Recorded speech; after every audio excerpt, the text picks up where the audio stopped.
Hi everyone. Hello. We're back.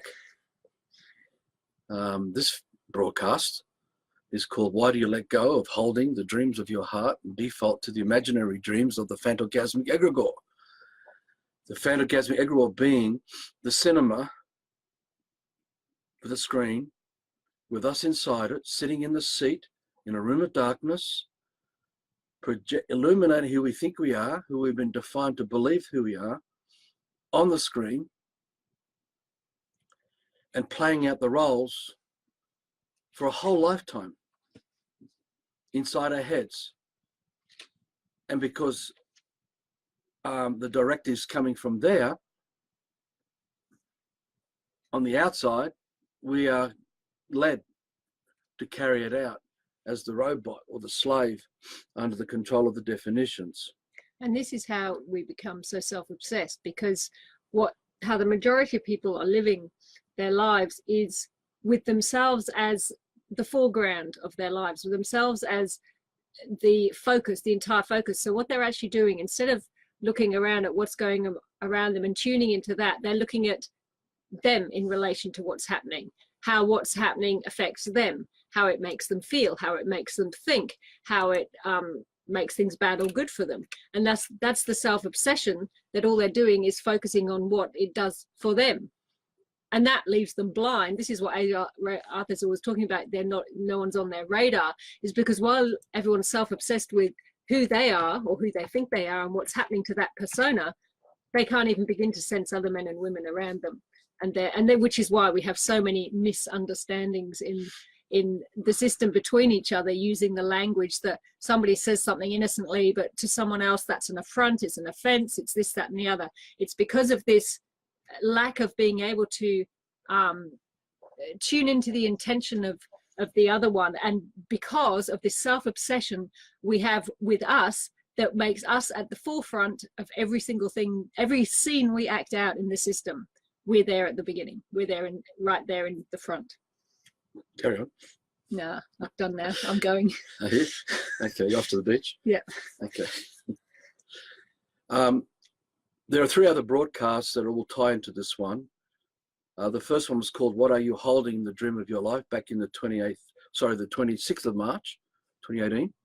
What Are You Calling Out in the Dream of Life You Are Holding, which was the 28th of March, 2018. Both of those are uploaded on YouTube, and you can find them on the About section of this video.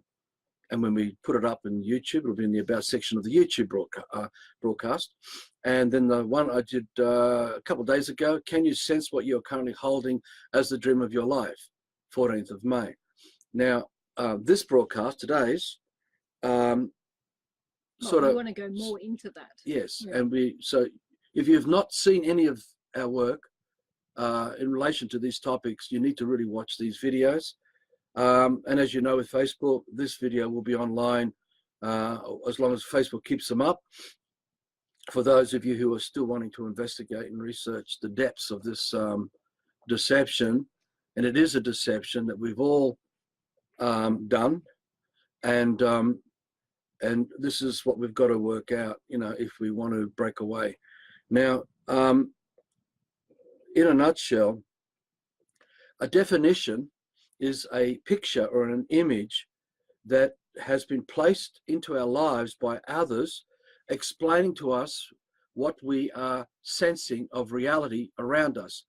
That sensing is including mum, dad, siblings, where we're living in the land, the community, the relatives, etc. So as we use a lot, when we say to our child, look, that you're looking at is a daffodil and it's yellow, and go on with the scientific explanation, what we're actually doing here is practicing the occults of black magic, or what we call Luciferianism, which is where we are putting a picture of what our child is experiencing with their senses, but getting the child to default to the definition that is defining the perception of reality that they're experiencing with their senses. Now, imagine a cartoon with every shot. So, when you make little stick characters and you want to move it. So you might have to flick lots of paper to get the character to move as you're flicking through the screenshots. Well, ABC 1, 2, 3 are definitions, and all of the alphabets, including all the measurements of the compass and square, which is all connected to alphabets. And this is all alphabets. Whatever is scribbled, stamped, marked, in scrolls, papyri, tablets, hard drives, digital 1 and 0, pixelations on screens, all this sort of stuff. It's all the same definition at play. But all of this is only going on inside our heads, between our ears, where we were trained from so young, literally from the womb, because mum and dad may have already come up with the name of the vessel, this body, or it's happened after the vessel arrived. And the name is what we're called out, because they'll call out Arthur, Arthur, Fiona, Fiona. And with it comes the other definitions. Arthur, oh, you know, Arthur's, oh, look, he's got brown hair, or Arthur's got black hair. Oh, Arthur, look, he's got such eyes, and on it goes. And so we're actually being assimilated through definitions,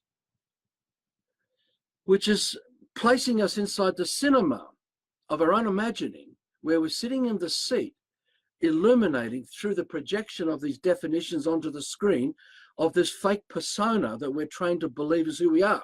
Which is why we say, I'm Fiona, I'm an architect, I'm married, I live in blah, blah, I have 5 children, I've got, I drive this car. They're all the definitions that we've been trained into. They're nothing really to do with who we really are. They're all things that are nothing to do with the dreams we hold. They're to do with everything that we've been fed prior to, as we've grown up. So just as blue eyes, blonde hair, brown eyes, black hair, Greek, Italian, whatever, this is all the stories and definitions that we've been fed since we were little, which is why we think it's who we are, because we just grown up with it. Yeah. Now, thoughts are dreams. Dreams are thoughts. The definitions defining our perception of reality are dreams that we have not created. They're just borrowed or copied, and we illuminate them onto the cinema screen of the illumination of our lives. Now, this is the birth certificate as well, because when mum and dad registers the birth certificate, we've been entered into the system of a dream world of definitions with other men and women who are also projecting the illumination of their definitions into the system of the cinema of their lives. And because there's more than one of us doing it, we are now forming a cult of the occults, because the whole system is full of cults, sameness models, which I talked about in the last video. We're Jewish, we're Italian, we're farmers, we're this, we're that, we're that. Each one is a little cult of its own thing, because each one has its set of rules, regulations, its own brainwashing. It's all the sameness models. And we never created any of these dreams. They were just put in our heads by others who defined that perception of reality for us. Thus, we are inside our head in fantasy, in a state of, it's a fantorgasmic fantasy, because we are exploding what we are sensing through the imagining of the fantasies before us. The daffodil is yellow, the eucalypt tree. And the more that we create a collection house of definitions under the name Arthur, under the name Fiona, under the name Joe Blow, we are projecting the story, which is it's an animated script story of our fake lives into the system, not into nature, though our body, our vessel is in nature, and who we really are is in nature. But we've now fallen asleep because our head is spinning with the definitions that we keep recalling. We keep calling out daffodil is yellow, calling out Fiona, calling out Arthur, calling out the contracts and everything that occurs in the system. Every single alphabet thought in your head is not who you are. But it, go on. Yeah, well, I was just in reference to that, looking at some of these notes we've got. We talk about often how the system is a reflection of the real dream of life, and this is why it is so easy for us to fall into this egregore, because naturally, as an unfallen man in paradise, a child grows and tunes into the whole of that consciousness of the whole of dream of life, and from there shapes the dreams that form its unique original soul. So it's very easy for us then to be transferred to, instead of the whole of the dream of life we tune into. Instead, we tune into the egregore. And so all of our lives are made up of, we're tuning into all that information instead of the dream of life. So it's like the egregores, it's a collective unconsciousness, but all of us are creating that collective unconsciousness because we're all constantly feeding it with our life energy. We're constantly putting our energy into all those definitions, all those images, all that animation, all those characters that we've got out there. And so we are the ones feeding it and holding it up, and then we introduce our children to it and teach them to feed it and hold it up so they can introduce their children to it and teach them to hold it up, which is just the reflection of how it's supposed to be, of the child in nature, left alone, not alone, but you know what I mean, left to its own, just to its own senses, will tune in to that consciousness and grow from there. So that's why it's so easy for us to get sucked into the egregore, because it really is the mirror image of what happens naturally. Yeah, so the system, which is the egregore, or what they say in the Bible, the beast of the apocalypse, the egregore is the intelligence of unconsciousness. It's unconsciousness because they are dreams that we have not created, that we set into motion by illuminating it with our life force energy. Look at this again as a child who's been introduced to the story of Alice in Wonderland for the first time. The child wandering amongst nature will never come across any of the stories or pictures or the staging and props of Alice in Wonderland. It needed another man already got at, who's been trained into the storytelling, to sit down with the child and call out Alice in Wonderland so that the child's imagining can call out the definitions of Alice in Wonderland. And that's why we need all the courses and universities and libraries and everything in the system, because we can't find it in nature. So we have to have somewhere to go to, oh, I'm interested in that history, so I've got to go and find out about it, because I cannot just sense it. I cannot just go out into nature and sense everything that I need to, though I could go out into nature and sense my ancestors and the lives that they had in nature. But for everything of the system, I've got to go and find somewhere recorded, because it has no living life of its own. It is nowhere in nature. So that's why we constantly need all this information around us, all the technology. How often do we jump on Google constantly? What's this? What's that? What's the other? Because it's not natural to us and we can't sense it naturally. Yeah, exactly. And what happens, the more that the child practice calling out Alice in Wonderland, much easier will be for the child to dress herself up as Alice in Wonderland, turn the home into the settings and props of Wonderland and run around and be Alice, even though her real name is Mary. Now, we won't go into all that because that was covered in the previous videos that you guys can look at if you're new to this.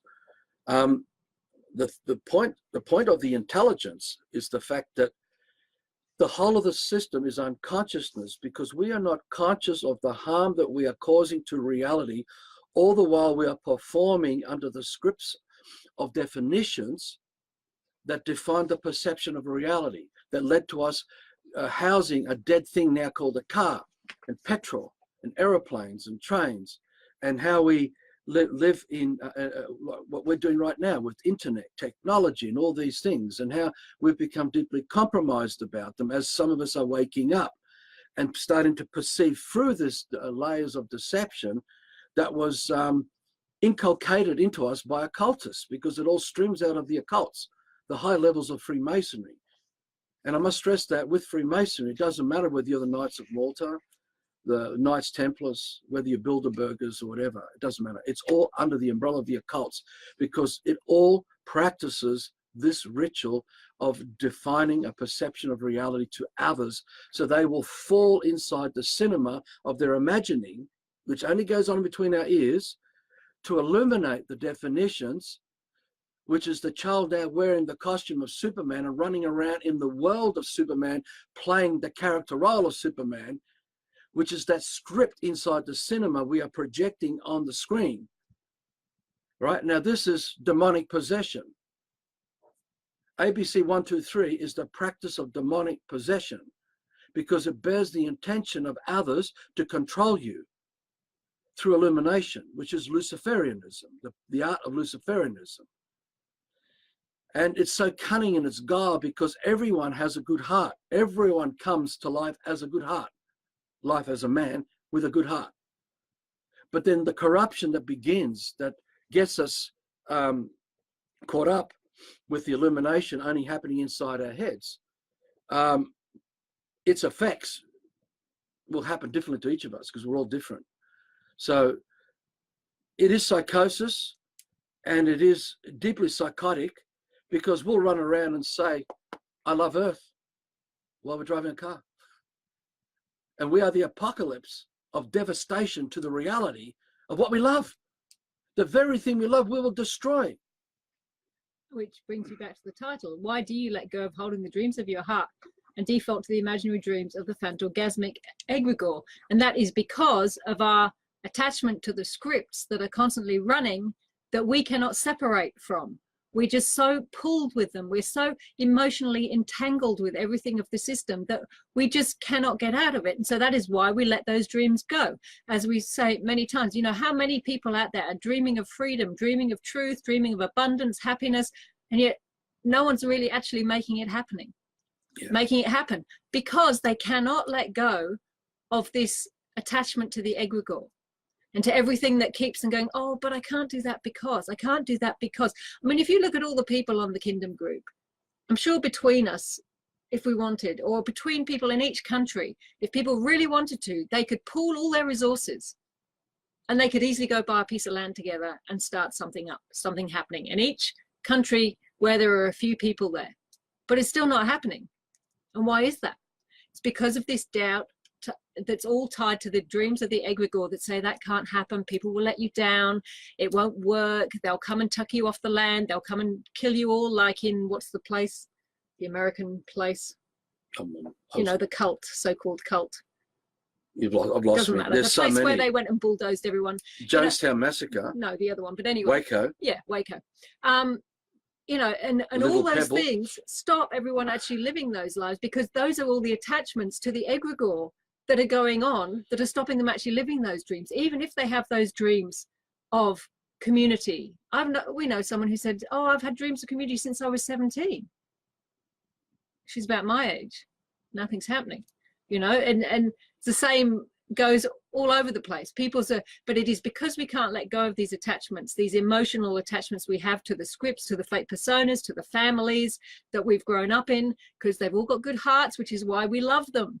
But we can't let go of all of this, which is why we're still here with none of us really on a kingdom. Well, we all come with this good heart, which is the true consciousness of the Creator, the living Creator, broached in the other videos. Now, all the time, our head is spinning with the illumination of the fake persona, the straw man, the agent in commerce, the ego, or the e-go, or the egregore, which is because ego is of the egregore, because everyone has an ego, is of the egregore. It's the collective intelligence of unconsciousness. And it's designed to commit spiritual suicide to who we truly are, the dreams of our heart. So when children are brought up by nature, with no one inside their heads defining a perception of reality to them, I mean, we're not explaining anything to them anymore, they form the living dreams of their heart naturally, uniquely, because everything's unique and original. And so what happens, they don't have an artificial persona invented in the head with a name. So they're not actually inside the head illuminating fantasy, right? So it means that they're not actually driven by the intelligence of unconsciousness that is the egregore, the beast of the apocalypse that come with the occultists, the Aryan bloodlines, the Mountbatten families, the House of Windsors, the connection to the Merovingian bloodlines, or you know, which you can find in the Peerage Geological Society. They have the Germanic roots that go back to the Greek bloodlines, not Greek as in this man with the brown skin group. We're talking about Aryan bloodlines, the real blue-eyed, green-eyed, white, brown, black, blonde hair, usually tall Greeks. And that were also connected to the Romans, and all of it's part of Egypt, because Egypt is the system. Egypt actually is ancient Greece. The whole Western world is ancient Greece, and all this is connected to this occultic practice. And these people have developed covert methods of control to control everybody. So your good heart, we're meant to hold the dream of our life, which is when we're raised up by nature with no one defining a perception of reality to us, we naturally, without training, hold the dream of our life. And in doing that, we've created our soul, the uniqueness of our soul. But when we are got at through the definitions in our head, we're now letting go of holding the dream of our heart, the dream of our soul. We're now holding another dream. But because our body is used as the vessel, and we're projecting the illumination of the definitions inside the cinema screen that we're sitting on the seat in darkness all around us, because the darkness is the realms of definitions that forms the intelligence of unconsciousness, the system of the egregore, that is the Bible, that is every book written in alphabet tongue, no matter what, because these are not your dreams. We are trained to hold them, and we think who we are is placed there amongst it. So Arthur, I'm a Greek. There's a definition straight away. I think I'm a Greek, but I wasn't born Greek. I was brainwashed into believing that I'm Greek. It came after I arrived, not before. And it goes on. Arthur, I'm Greek. I'm Greek Orthodox. And Arthur, I'm a businessman. Or Arthur, I'm an engineer and a scientist. And this stuff goes on and on and on and on and on and on. And we are projecting what we sense of reality to the illumination of the name inside our imagining in our head, the blimp. Imagine a radar with a blimp on it, but this blimp is a fantasy because the reality isn't the blimp. It is what we imagine is reality that we are projecting and illuminating inside our heads, deceived into believing that it is real and it's true, because it is the definition that we are bonded to, that we're illuminating. And it's here that we let go of holding the dreams of our heart. And everyone that we've met doing this Love for Life work since 2005, this includes us, they all dream for freedom. I've not met anyone who doesn't dream for freedom, doesn't dream to stop all the wars, who dreams for the benevolence of abundance for everyone, everywhere, at all times. Everyone's got this dream, but they don't hold it. And if you don't hold it, you are not living in the dream. It's not living. Live in the dream that you hold of your heart. It's now been put to one side. It's fallen. Man's fallen from this. Now we're holding the dream of our illumination of definitions. We're the fake persona of Arthur, who dreams of freedom inside the cinema. So there I am, inside the cinema, amongst the realm of darkness all around me, full of definitions, this intelligence of unconsciousness, where we don't even know who we are anymore. Acting out. Greek. Oh, I love you, Italian brother. Oh, I love you, Aussie. Oh, I love you, and I love you. But that love is not what I'm holding. It's just a hope for love. It's the idea of love, but it ain't love. We never created it. Because we're creating, it means we're holding it. So when we're dreaming for freedom, through the definitions, we are not living in the dream of freedom. We're not actually being free. We're still a fucking slave in the system while we're newborn Christian. And we're saved to go to the afterlife in the fantasy of the definitions of these apparitions in our head, because it's all played out in here. And again, because reality is sensory, everything of the truth is sensory through our senses, not the alphabets that we illuminate in the head, the senses of smell, touch, taste, hear, see. We are deceived through subtle manipulation. It's so subtle, the guile's so cunning, into thinking that the definitions in our head is the reality that we are experiencing, not realizing that we have fallen into the fantasy of a definition, a world of definitions, no different to watching a cartoon on television and saying, oh, this is the truth, and believing it to be the truth. And this is why the freedom, abundance, happiness, etc. doesn't happen in our lives, because we're not actually focusing on and creating and holding the real thing. We're focusing and creating on the fake system idea of what that is. And that's why we keep recreating the system. And because, as what did Brad Cowan say, pay attention to what you think, you facilitate it into existence. Exactly. We keep thinking the egregore, the collective unconsciousness. That's what we keep thinking. So that's why we keep creating it day in, day out, moment by moment. That's what we keep creating. Yes, because the egregore is just a thought form. That's just a dream made up by a man. And every man who fell into the definition of the egregore, because the man who fell was defined, Because when you define reality to a child, the child will fall if the child is not conscious or strong enough to realize this seduction, this satanic occultic practice of seduction into definition. The child will give its life to the dream of the definition it now holds as its perception of reality. And there, the police officer call out to you for your ID. And you go and grab your driver's license. You're committing fraud straight away by doing it, because that's not you. And when you call and you use your birth certificate for the mortgage and the lease, that's not you. All these definitions belong to the egregore, part of the collective unconsciousness, the intelligence of the lie that we all live in, because the system is built out of this intelligence of lying, of committing fraud and slander. And every man who lives for that and dies to that, its life energy goes to the egregore of this demonic beast. So when you go to government, you argue government, you are in the egregore for the egregore, and all your life energy goes to the egregore, because that is what you're holding. But the government does not exist. It's just a figment of your imagination, with everyone else's figment of the imagination, of that blimp, that fantasy radar on your head. It doesn't exist. So it cannot provide you with a remedy. It doesn't have a soul. It's not like a horse or a cow, or the wind or the breeze or the man. It's just a figment of your imagination gone amok. So the egregore is the collection house of every man that ever existed, ever will be, and to come, who continues to feed this intelligence of unconsciousness and claiming it to be true. And if they die like that, if they let go of the body, their whole life is dead, because they never created a soul. A man is supposed to be undefined, not defined. When a man is defined and you defy as a defined man, you are that human, that type of man, but you're not a man. And your whole life goes to the beast of this apocalypse, this egregore. Right? It's nature is the living creator. Going back to the other videos, the creator is holding the dream of life. And to give life to everything, the creator breathes its life. It moves its life into the bubble of this dream. This is a linear analogy. It's not linear. Everything's non-linear. Everything's undefined. But I'm just giving you a linear analogy for you to sense this man's intentions and this woman's intentions.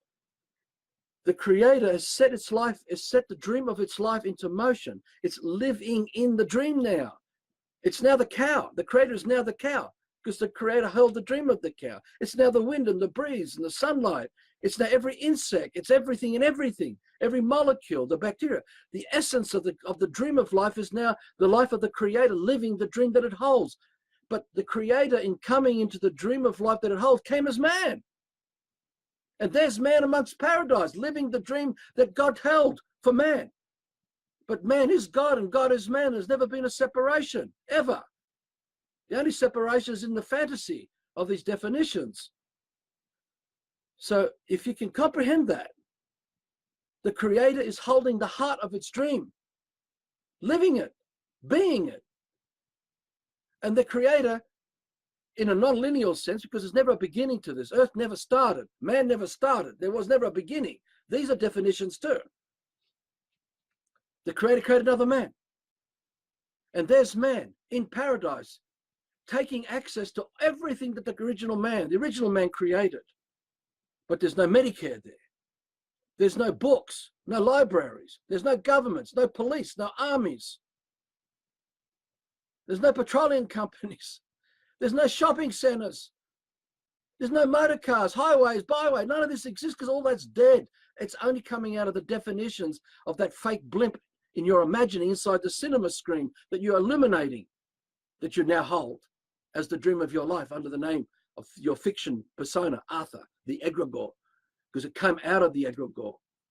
It was the team effort of the armies of the militias of the occults who attacked the tribes of man where your ancestors were. And you are now a descendant of this nightmare. Under the Pax Romanus, under the peace treaties formed by the oppressors and the oppressed to stop the war. But the war continues, and the United States flag and the Australian flag and the British flag and all these flags are war symbols. We're still under war because they are inculcated us with their definitions to bring us into the dream worlds of unconsciousness, where we work as robotic slaves For their governmente, govern of the mind. It's not the government or the White House. It's not Republican or Democrat. This is all bullshit. It's about controlling you and keeping you distracted. So you keep holding dreams that are not of your soul, not of your heart, because you were never allowed to be brought up by nature. You have had others in your head defining reality for you all your life, meaning you've never created a soul. You never created a unique original dream where you live it and hold it. And if you don't hold that, you're not free. You're a slave. You're broken. You have a broken will. And while you keep accepting definitions to define this fake perception of reality, you maintain a broken will. You have another man or the collective house of occultists dominating you. They gave you their books. They sent you to their schools. They got your parents to go to these schools, right? And all the doubt and uncertainty all comes with it. There's all this too. Because when you define a perception of reality to children, you're telling them you're no longer magnificent. You can no longer work things out in your unique original way. You must have doubt and uncertainty about everything you are sensing of reality all around you. You must drop your heart, the dream of your heart, drop it. But now you must hold the fake perception of reality we are defining for you. And because you accept one lie of that definition, it brings the whole collection house of the Egregore upon you too. You take it all. And you think you're going to go and lobby with government and politics to solve all these problems. It will not. It will only keep you lost in it. And all the time we are doing it, we are destroying reality, because the apocalypse is the devastation of man's soul. We are teaching our children to destroy their soul in spite of our good hearts and all our good intentions. We're so misguided, we don't realize what we're doing. And we send them to school, and we sit and smile. We watch them as they get their university degrees and put on these bullshit occultic hats. And there they are, they're coming out of university, spinning with the heads of definitions. They can't sense reality. They can only sense what they're going to destroy of reality, how they're going to use and abuse the slave system of brothers who are all inculcated. White collars, blue collars, everyone who are brainwashed. Like I talk about the one screw. Just have one screw for these food forest gardens this man's creating. I need tens of thousands of slaves to give me the one screw. So if you want anything in politics, you bring the whole world of the shit with you, and you're trapped because you don't know who you are.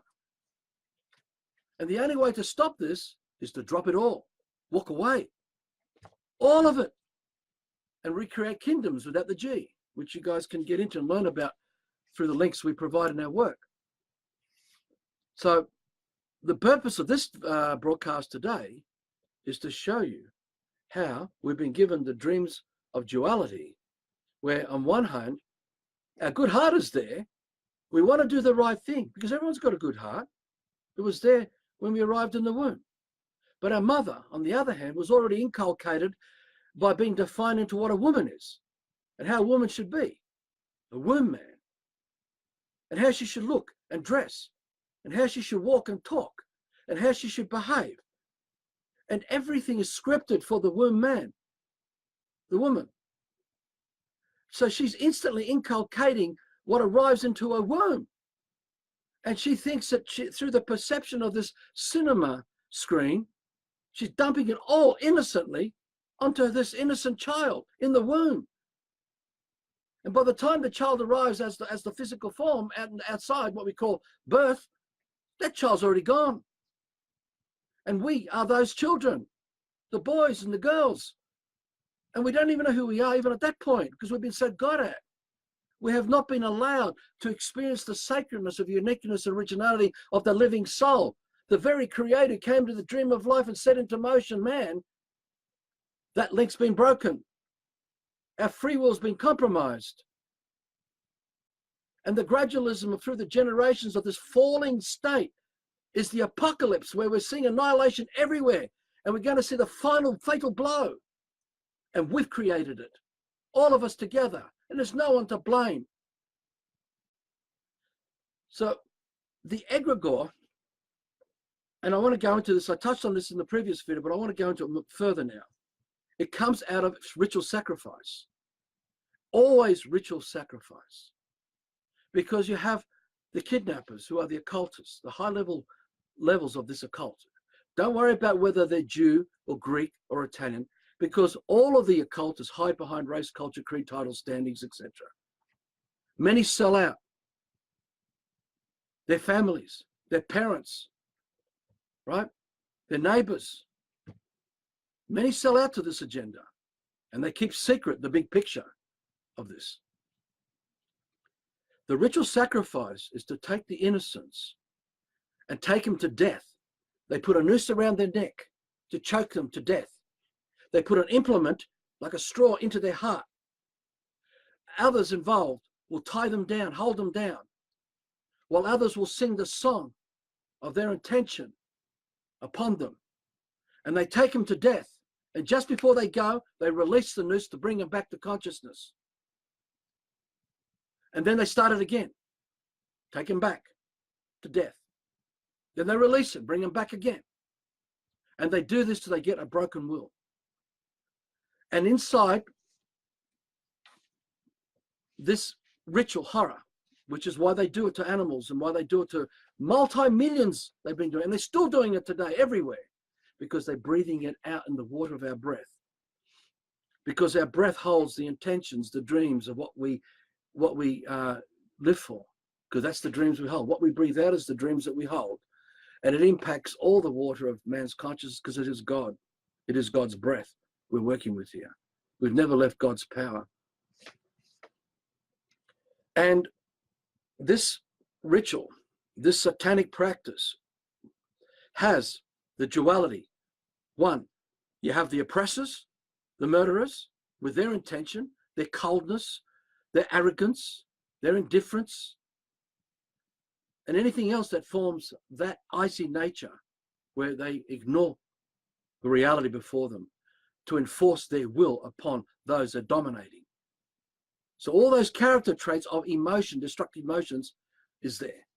But then on the other side, you have the victim as well, who's experiencing hopelessness, emptiness, loneliness, despair, rage, anger, etc., etc. And when the victim is finally killed, the collective intention of all of this ritual is captured in the blood that's dripping from the bodies into their jars, and from the last breath that they also capture. And this forms the duality of the system of the good heart and hatred against the good heart, of man turning against man, brother against brother, sister. And it's all made into the bloodletting and blood libel of alphabet words. So when you call out the dream of life of alphabets, you're calling out to all those who died, who were murdered, and all those who did the murdering, in the sounds of English that you call out. And that is the dream of the fucking war of man against man everyone's living for right now. And that's what's going on. And this is where it's all coming from. And while you keep holding the intelligence of unconsciousness, because you're not conscious of where these words are coming from, and what the motive was to create alphabets, which never existed for all the tribes of man brought up by nature, who lived in paradise. They had it all. And yet they fell. And all their descendants have been falling ever since, and no one's returned, even till today. And yet everyone through all the generations have good hearts. But you'll notice, this is only happening inside the dream world of alphabets. This duality thing that plays out is only happening. War and war, race against race, culture against culture, financial status against financial status, domination, rape, pillage, plunder against others, invasion, being told how to think, how to feel, what's right, what's wrong. Basically, endless arrays of censorship and discrimination coming at us. It's staggering just how deep this thing goes. But we've got to live. I have to survive the fake persona inside the cinema's thinking. And so it goes to find a job, because that's what it was told to do. It's got to make money. It dreams for children and family from the good heart. So it's trying to hold the good heart and do all the things that the heart's telling. But it's carrying all the other shit too, which bears all the domination of the occults, of these rituals, in our breath. And every time we breathe out, we're adding to the original breath of the living creator, because every man is of the living creator. We all of the original tribe, of the original man. that never had a beginning or end to any of this. And we wonder why we're all in this mess. And you wonder why people keep reaching out to fantasy to solve matters of reality, issues with reality. Fantasy will never fix reality. Why would you go to politics? Why would you go to government? Why would you go to elections? Why would you go to a private corporation? Why would you go to anything that's a fiction, a definition in your head to fix the truth of reality? It can't. You'll only maintain it and perpetuate it. And if you give your energy to that, it feeds this lie, this egregore. Because when the occultists started this practice, the grand architect, Amun-Ra, the hidden light, the hidden deception, the hidden intention, the king of all the gods of Egypt, E-Jip is the system. And all the gods are the system. Every god is an organ and gland and the arteries and the veins of the beast. And we are the life energy that we perform for this egregore, for this beast of the apocalypse. Have you not noticed that the whole of earth is heading towards extinction now? By everyone who is the arms of this hydra. It has multi-heads, multi-billions of fucking heads. That's what we feed to our children every day. Here, darling, have you taken your annihilation today? Have you taken your destruction today? Yes, Mum. Good boy. Oh, Mum. I love you. Oh, thank you, Mum. Do I die now? Not yet. It's going to get a lot more painful first. Okay, looking forward to it. This is serious stuff. The amount of people we've met, especially when we started the Kingdom group, who dream for peace and paradise, but they bring the egregore with them into everything. And they keep defaulting their good heart because they've still got a broken will. They can't hold the dream of life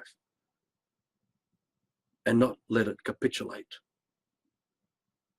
Now, this man left the system in 2006, dropped everything with the support of this woman, and dropped all the contracts. Now, this man, ever since, has experienced immense discrimination, censorship, because what was available to this man in the system has now been deprived. But while the man was in the system prior, when this was a businessman, the man was still being discriminated and censored against immensely too, because of all the laws and the rules and the regulations, rituals, procedures, conditions, contracts that defined all kinds of crap that had continued to keep this man's heart fallen. So even though this man has left the system completely, dropped everything, has nothing. Fiona has all the contracts. This man is still discriminated, censored against. This man's not allowed to have freedom. This man's not allowed to express who this man really is, because there are oppressors out there who don't want this man to be free and don't want this man to inspire others to be free. So if he decided he wanted to travel somewhere, to another country or somewhere, he can't do it unless he wants to engage with, you know, lots of goons telling him he can't, etc., etc. It's he can't drive a car unless, again, he wants to engage with the goons. And yet, if you say to them, well, where can we go? And I've had a policeman say to me, well, go somewhere else, then get out of Australia. Like, well, where? Show me where I can go and live freely, and I'll happily go. Believe me, I'll be out of Australia and off to that land where there's going to be no one over my head telling me how I have to live. There is nowhere all across Earth. So even if you get out of the system like Arthur, he's still not free, because all those around him are still bound to the egregore, and I'm still bound to the government. I've still got lots of contracts, etc., etc. I'm still bound to the laws, unless I too want to end up in jail or something like that, which I don't really at this point. So basically, their control extends all across Earth. There is nowhere across Earth that anyone can go at this point to live freely, which is why the only way to do it is to do it within the system, and to start and to grow the numbers. So we ask until we're strong enough to tell them to get out of our lives. We don't need you, thank you very much. We say that because we have children, and the dream that this man holds is not their dream. And I'm not going to inculcate them and put them under my dream, because that means I'm creating another cult. So I could have been a Ned Kelly, which is like a, what do you call it? Like a bush ranger. Highwayman. A highwayman with a good heart, a Robin Hood, you know, the Three Musketeers. I could be one of those. But all I'm doing is drawing attention to Fiona and the kids, and they're living their life and they're in the system. So I'm thinking, well, I don't want to be a Ned Kelly and draw attention to them, even though I can handle these people in their courts and defeat them and continue to defeat them. They'll never be able to fight this man. The only thing they got left is to kill this man, murder this man. It's all they got. Or come up with urban bullshit, but even then, too many people know this man now. So this man has just chosen not to bring more attention to the children.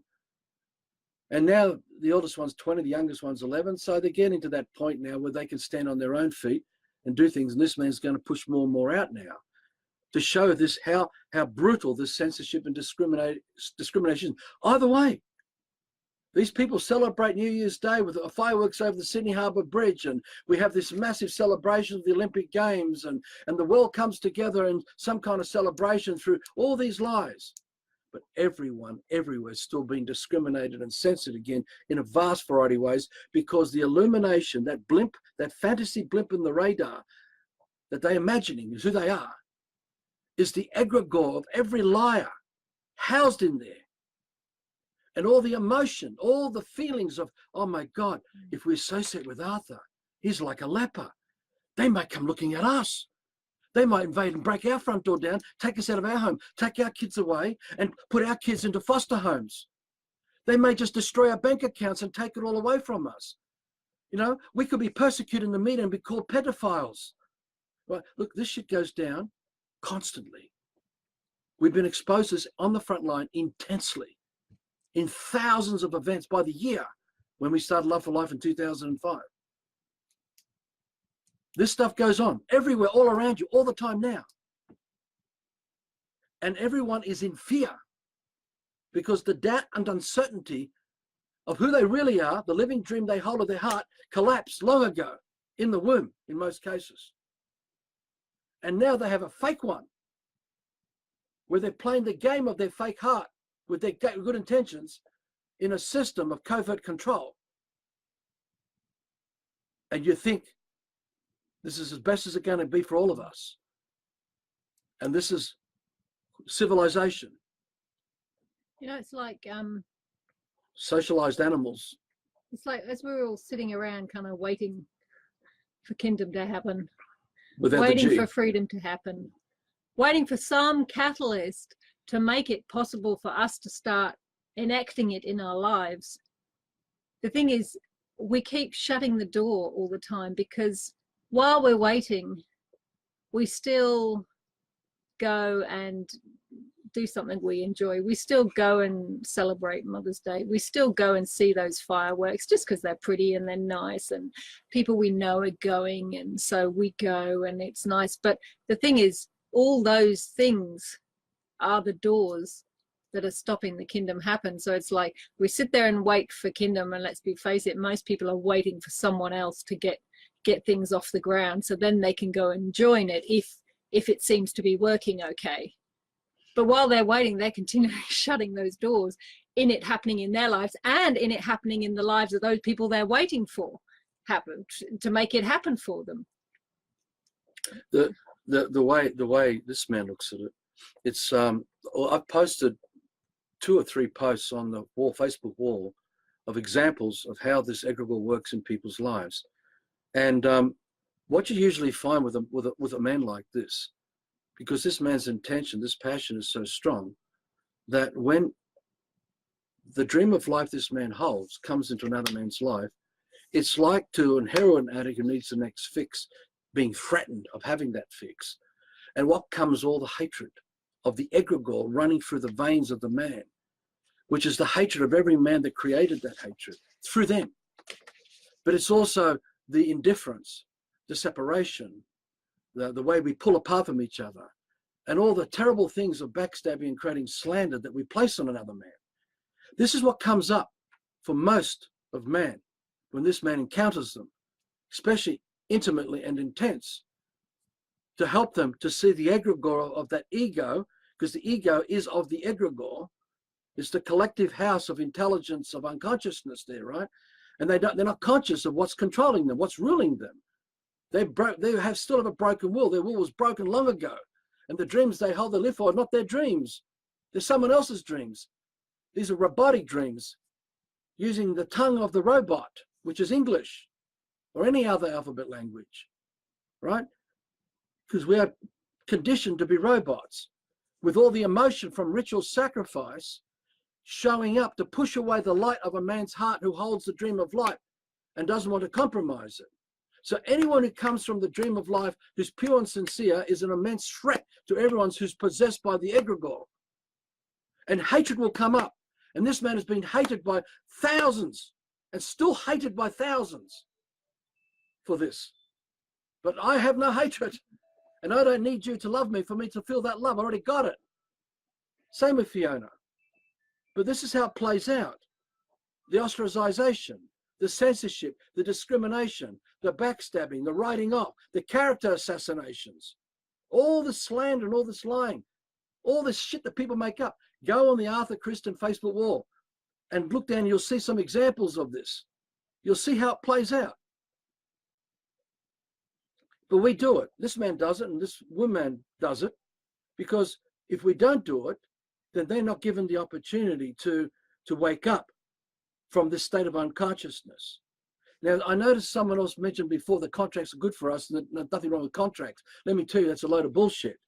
A contract means you need a slave in the slave system to get what you want, which brings the whole slave system with you for you to have what the benefits, the proceeds of that contract will give you. And every single man, woman, child had to be inculcated to play out the contract game, like the one screw. For me to have the one screw, I needed a man who opened up the mountain, ripped the mountain open. I needed another man who had to build the machinery to rip open the mountain and pull out the minerals. I needed hundreds and hundreds of men and women to do that. But then I need other men and women who created the petroleum industry, who produced the oil and the petrol. I need other men and women who had to build the roads and the highways and the byways. I need other men and women to create all the packaging. I need other men and women to control the lights and the street lights. I need other men and women who have to be blue collars and white collars working in the government department, tax department, in private corporations. I need other men and women who are in the banking, the systems of commerce with all its laws, and the people working in the courts and the people working in the police department and the police and others working in other areas of the system, all the scientists and engineers, and it goes on and on. Just have one fucking screw. One fucking screw. And someone says to me that you need a fucking contract, you're a fucking idiot. You have no idea what you're talking about here. If you want government, you need a world of slaves. You can't have government with a world of slaves. It doesn't happen. So you need all the role players playing these games for you to play government. But it's all only happening in here. It's a figment of your imagination. It's not happening in reality, because no man is master of another man. And all men are equal. Everybody in the system. If you're living in no, the we don't system, contract with everyone each day. That's bullshit. You're delusional, Natalie McKay. What I was going to say, you have no idea what you're talking about. As we're living in the system every day, even though we're poor in the system, we don't have a lot of money. I'm still aware that for me to have everything that I have, to live in this house, to drive on these roads, squished underneath all of that, squished underneath the roads I'm driving on, are all the people that have had to slave to make those roads. This house has been, I've had to squish and trample on other people to have this house. Every day, everything that I do to get the food I buy, to anything I buy in the system, the way we're living, it's all at the expense of other people. And it's like this tier from the top down of everybody stamping on other people. So some people are stamping on me to get what they need, but I'm stamping on other people to get what I need. And that is everywhere. The good heart says contract. Oh, we need the law. We need order. Let me tell you, it's a deception. Just to have something from a supermarket, you're going to have homeless people somewhere. Just to have free energy of a solar panel, you're going to have tens of thousands of Chinese dying of cancer to manufacture it. Just to have one windmill, you're going to be having millions of birds and bats flying into them and getting killed by them every year. There's nothing free about any of this. It's a lie. We are abusers and users of reality and destroying everything. Blinded by the good heart that we have, thinking this is as best it's going to be. We're all doing the right thing. We're not. We are delusional. We're unconscious of the effects of what we're causing by the dreams we hold that are not ours, that we created. We were conned into holding a lie by the occultists who wanted us to hold it. And we call it government, constitution. We call it left and right. Right? We call it the law. We also call it sustainable living. Sustainable living and green. These are not your dreams. They're other people's dreams. And exactly right, Brad. It's a contract and a contrick. Exactly. People say to me, Arthur, why can't we get to the Cestay Trust bond and cash it in? I says, if one man could create the precedence of cashing in the Cestay Trust bond account, like $1 billion or $100 million, just one man to set the precedence, overnight, the whole of everything of the system will become worthless, worth nothing. Why? Because when everyone's got it, who's going to work? Who's going to do anything anymore? When you got all this money, everything becomes nothing. To show you it was nothing in the first instance, and the whole thing is a scam. And that's how it really works. To plagiarize on people for something that you need the system to provide you shows you how lost you are, how delusional you are. Because you don't want to step back and see the bigger picture, which your heart would do if you're holding the living dream of your life, your soul. You would see the big picture and all the consequences. And if you get it back, you do not let anyone take that away from you. You hold it, no matter the onslaught. Even if they want to chop you up into millions of pieces, you've got to know who you are. Because if you let that go and you hold the lie as the dream of your life, you will be immersed in unconsciousness, full of intelligence that makes out the robotic programs of your slavery. And you're believing that what you're seeing through the illumination inside that cinema screen that you're projecting in that fantasy under your name, oh, I go and vote, but don't see the consequences of voting. Oh, I go and use money and credit cards. I don't see the consequences of that. Oh, I go and use this, but don't see the consequences of that and this. I go and use the supermarket, I go and use petrol. People don't want to see the consequences of this. And their complicity and their acquiescence to being murderers, as we all have been and still are when we use the system and everything of the system. And this is how our children learn to accept the duality and the lies, because we tell them we love nature and we love the tree, and then we drive the car that kills the tree, etc., etc. We're showing them constantly this absolute schism between the reality of how we live our lives and what comes out of our mouths and what we say. And then we wonder why our children tell lies, because they see us lying constantly about what comes out of our mouths and the actual real effect of what we're actually living. I mean, how many children, you see tons of the little videos on YouTube and stuff now, when the little child actually finds out that what they've been eating is an animal and they're just horrified. They go, I won't eat that, I don't want to eat that. And yet, and they're right there, we're lying to them. We say, oh, you know, the child might have a pet bunny, we love the bunny's gorgeous, but the lamb means nothing, chop it up, put it in the oven, eat it. What are we telling them? You see, the thing is, every time we breathe out, we're creating life. Now the sun's still shining right now. If we don't breathe out, we hold on to our last breath, we die. So we can't even own our breath. Right? If we don't let go of the last drink we had, we'll die. In the last meal, if we don't let it go, we die. See, it's not a contract. It's the generosity of unconditional love. I don't like using these words, but to get your sense of this, we're just holding a dream of life abundance, and there is no self there that we are holding, because we're not inside the prison of that defined perception of reality. Arthur inside the head. Because if we're thinking of Arthur, we'll think Arthur will produce a box of apples and give it to Joe, who provides Arthur with a box of oranges. This is the fallen state. That's the contract. That's the contract. That's satanic. But if you don't have that definition of self that you're surviving for, this fiction, you just create it, and that's no attachment to anything. You're just doing it. Like you're breathing out, knowing the next breath of air is there for you to breathe in again. It's the doubt and uncertainty that makes you go to contract. So you don't need a contract if you give generously from your free will. Doesn't matter if the other person actually takes around and takes your oranges and chucks them in the bin. You know, that's their problem, frankly. But if you're giving freely, look, I've created this, I have abundance. Here, share some. There is no contract. There's nothing. There is no law. We don't need a law. We don't need a contract. We don't need our law, because law is of the egregore. Law is of the system. Law doesn't exist outside the system. So we don't need a contract. We don't need law. We just need the generosity of our abundance. It's by de facto and by proxy. We're taught to think that by having the government that we have peace and order, when we already are that peace and order before we even arrived in the womb.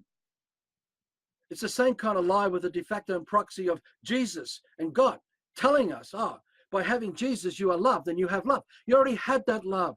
You already have that divinity, putting the speech marks around these words, love and divinity in that. You already got it all. It was already there. You're trained to believe that you didn't. You doubted it. That's again, when you tell a child that's a daffodil and yellow, you're telling them you are no longer magnificent, that you can no longer work things out in your unique original way, that you cannot trust what you sense of reality anymore, that you must default to the definitions that defines the perception of reality with what you are sensing.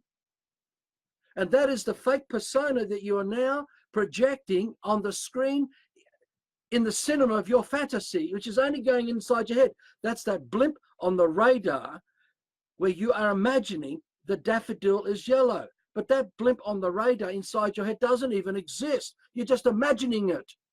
Your name is that blimp.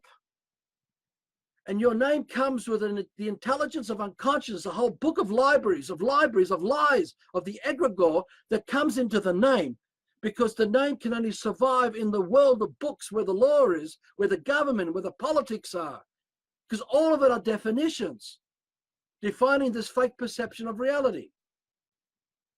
You see, so who we are already existed.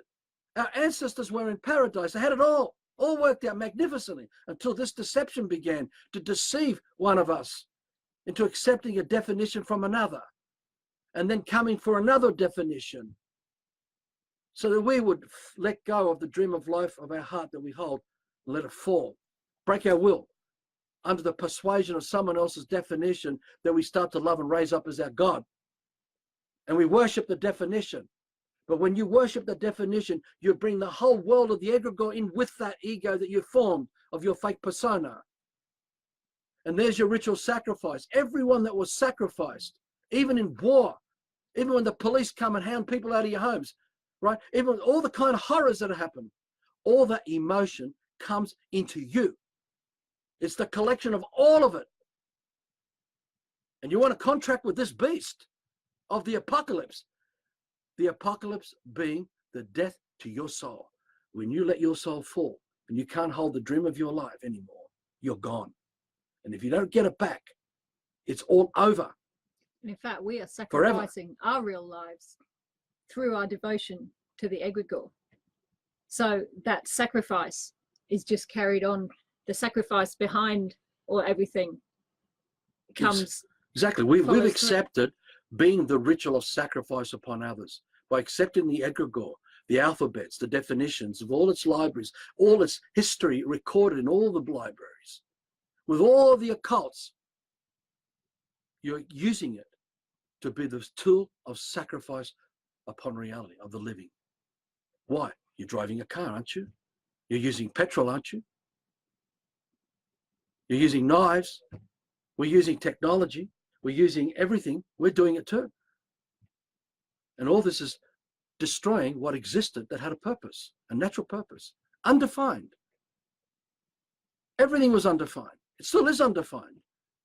But it's only in the definitions that defined us that we execute the assassination to reality. But our good hearts tell us, oh, this is the right thing. We're doing the right thing. We're good people. I'm sending my children to school. It's the right thing to do. I'm putting my children before Jesus. It's the right thing to do. But every fucking newborn Christian is a murderer.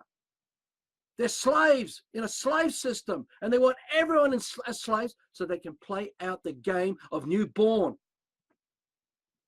Because they can't play it without everyone else trapped in the system of this egregore to play it. And this goes for any definition in your head.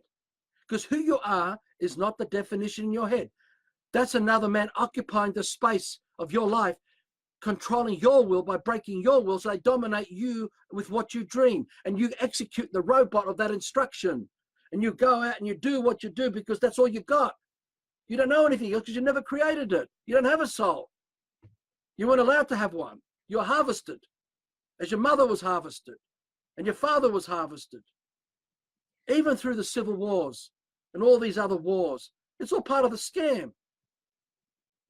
So the question is, if you look at everything that you think about who you are that comes from the system, which includes I'm Greek, I'm English, I'm blonde, I'm blue-eyed, I'm fat, I'm thin, I'm tall, I'm short, I'm an architect, I'm an engineer, I'm a this. If all of that comes out of the system, I'm Muslim, I'm whatever, if all of that comes out of the system and everything of the system is fake, then what are you left with? And that's who you really are, if there's anything there. But if we don't do anything about it, what we're left with is total death of reality all around us. You see, people die, they don't even know that they've died. Most of us die and we don't even know that we've died because we're so inside the blimp of this definition that we died already in the womb for many of us. We died during our lives because we don't even know who we are because we never held a dream of life that we created uniquely through our direct sensory experience with reality. It's because of the ongoing definitions coming into us from all around us that we died. And when we die, we are truly dead forever. It's only the books and the what do you call the tombstones and the plaques that calls out the name of the dead, that raises up the dead. And when we call out English, the language, we're raising up the dead. And all the channelers, all the occultists, all the clairvoyants who talk to the dead, they are truly talking to the dead because the living are not there. The living is reality itself, the tree. The living talks to you as the tree, as the bird, as the wind, as the rain, because that's who we are. We are the living consciousness of the dream of our heart that we hold, our soul, the living creator, not the fantasy.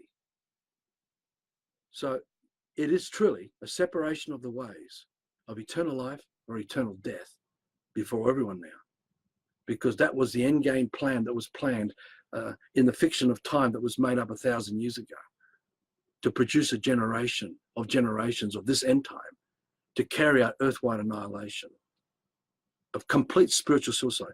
This includes all the occultists, no matter where they may be, in what households, and what privileged exclusivity of supposed wisdom and knowledge they have.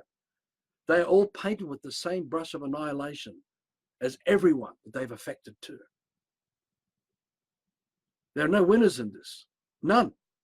None.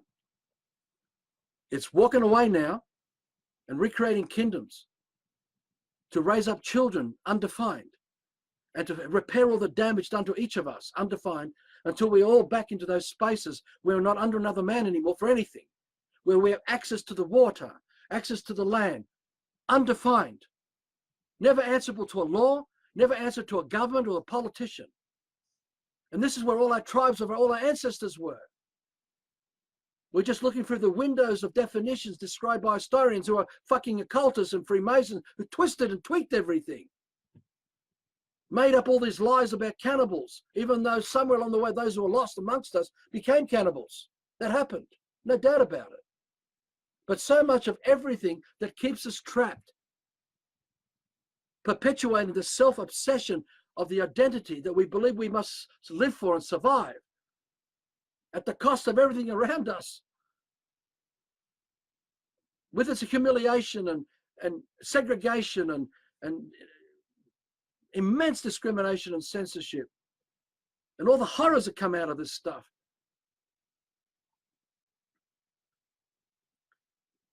The point this man feels is that there is no journey to the freedom of the heart. There is no journey to the true freedom of man's true consciousness. It's not a destination, because we already are that. It's just we've forsaken it. We ignore it because we let it go. We didn't allow the creation of our living soul, and we accept the default of the freedom in the system. Because when you get these people come and talk to you about freedom, it's freedom in the system, in the prison. When people come and talk to you about consciousness, it's the idea of your consciousness in the system. of the egregore. It's the consciousness of the egregore. It's the consciousness of the unconscious, the intelligence lost, the intelligence of all those lost. And you're defaulting by proxy to this? And you think that the Bible's going to lead you out of this fucking mess? The Bible is the mess. Wherever there's a Christian, you got the system. Can't you see that? Wherever the Quran is, you got the system. It is the egregore. And it's all deemed by the occultists. Where you got rock and roll, you got the system. Where you got doctors and big pharmaceutical companies, you got the system. When you got all this Palestine-Israel wars, you got the system. It's just men and women brainwashed. They don't know who they are. They're just playing out the pantomime of the blimp inside their head, thinking it's somewhere there, who they are, when they're not there at all. They're not there at all. And we cannot tell someone else who you are. No one can tell anyone who you really are. There is no journey to who you are. Nobody can do it because you are supposed to be undefined, not defined. So while you keep defaulting by proxy to definition, you're gone. And you're fucking lying. And you're accepting monsters as police and bailiffs and judges and politicians and all these other fucking liars to imprison you and maintain your prison status in a defined dream world where you don't even know who you are. Because it's because you don't know who you are that you are trapped in there. And this man cannot get you out of there. This man cannot get you out of there. You have to create your soul to get out of there. But that means you must become selfless. You must no longer be self-obsessed. You must forget who you are to be who you are. It's already here. You're already on the land. The sun's already shining. Nature's still doing everything for you to live the lie you're living, to destroy the very thing that's given you life. Because you forsake your heart and you won't hold it. This man can only show you, and as this woman, we can only show you what isn't the truth, what is a lie, what is wrong. But we cannot create a soul for you. We cannot lead you to anything, because if we were to lead you, you will be led to us. It means that we are your cult leaders. We are your Pied Pipers. And the whole system is this shit. With all its gay paraphernalia, with all its social engineering of transvestites and all the other shit, because it's been defined, including heterosexual. There's no sexuality. This is all bullshit.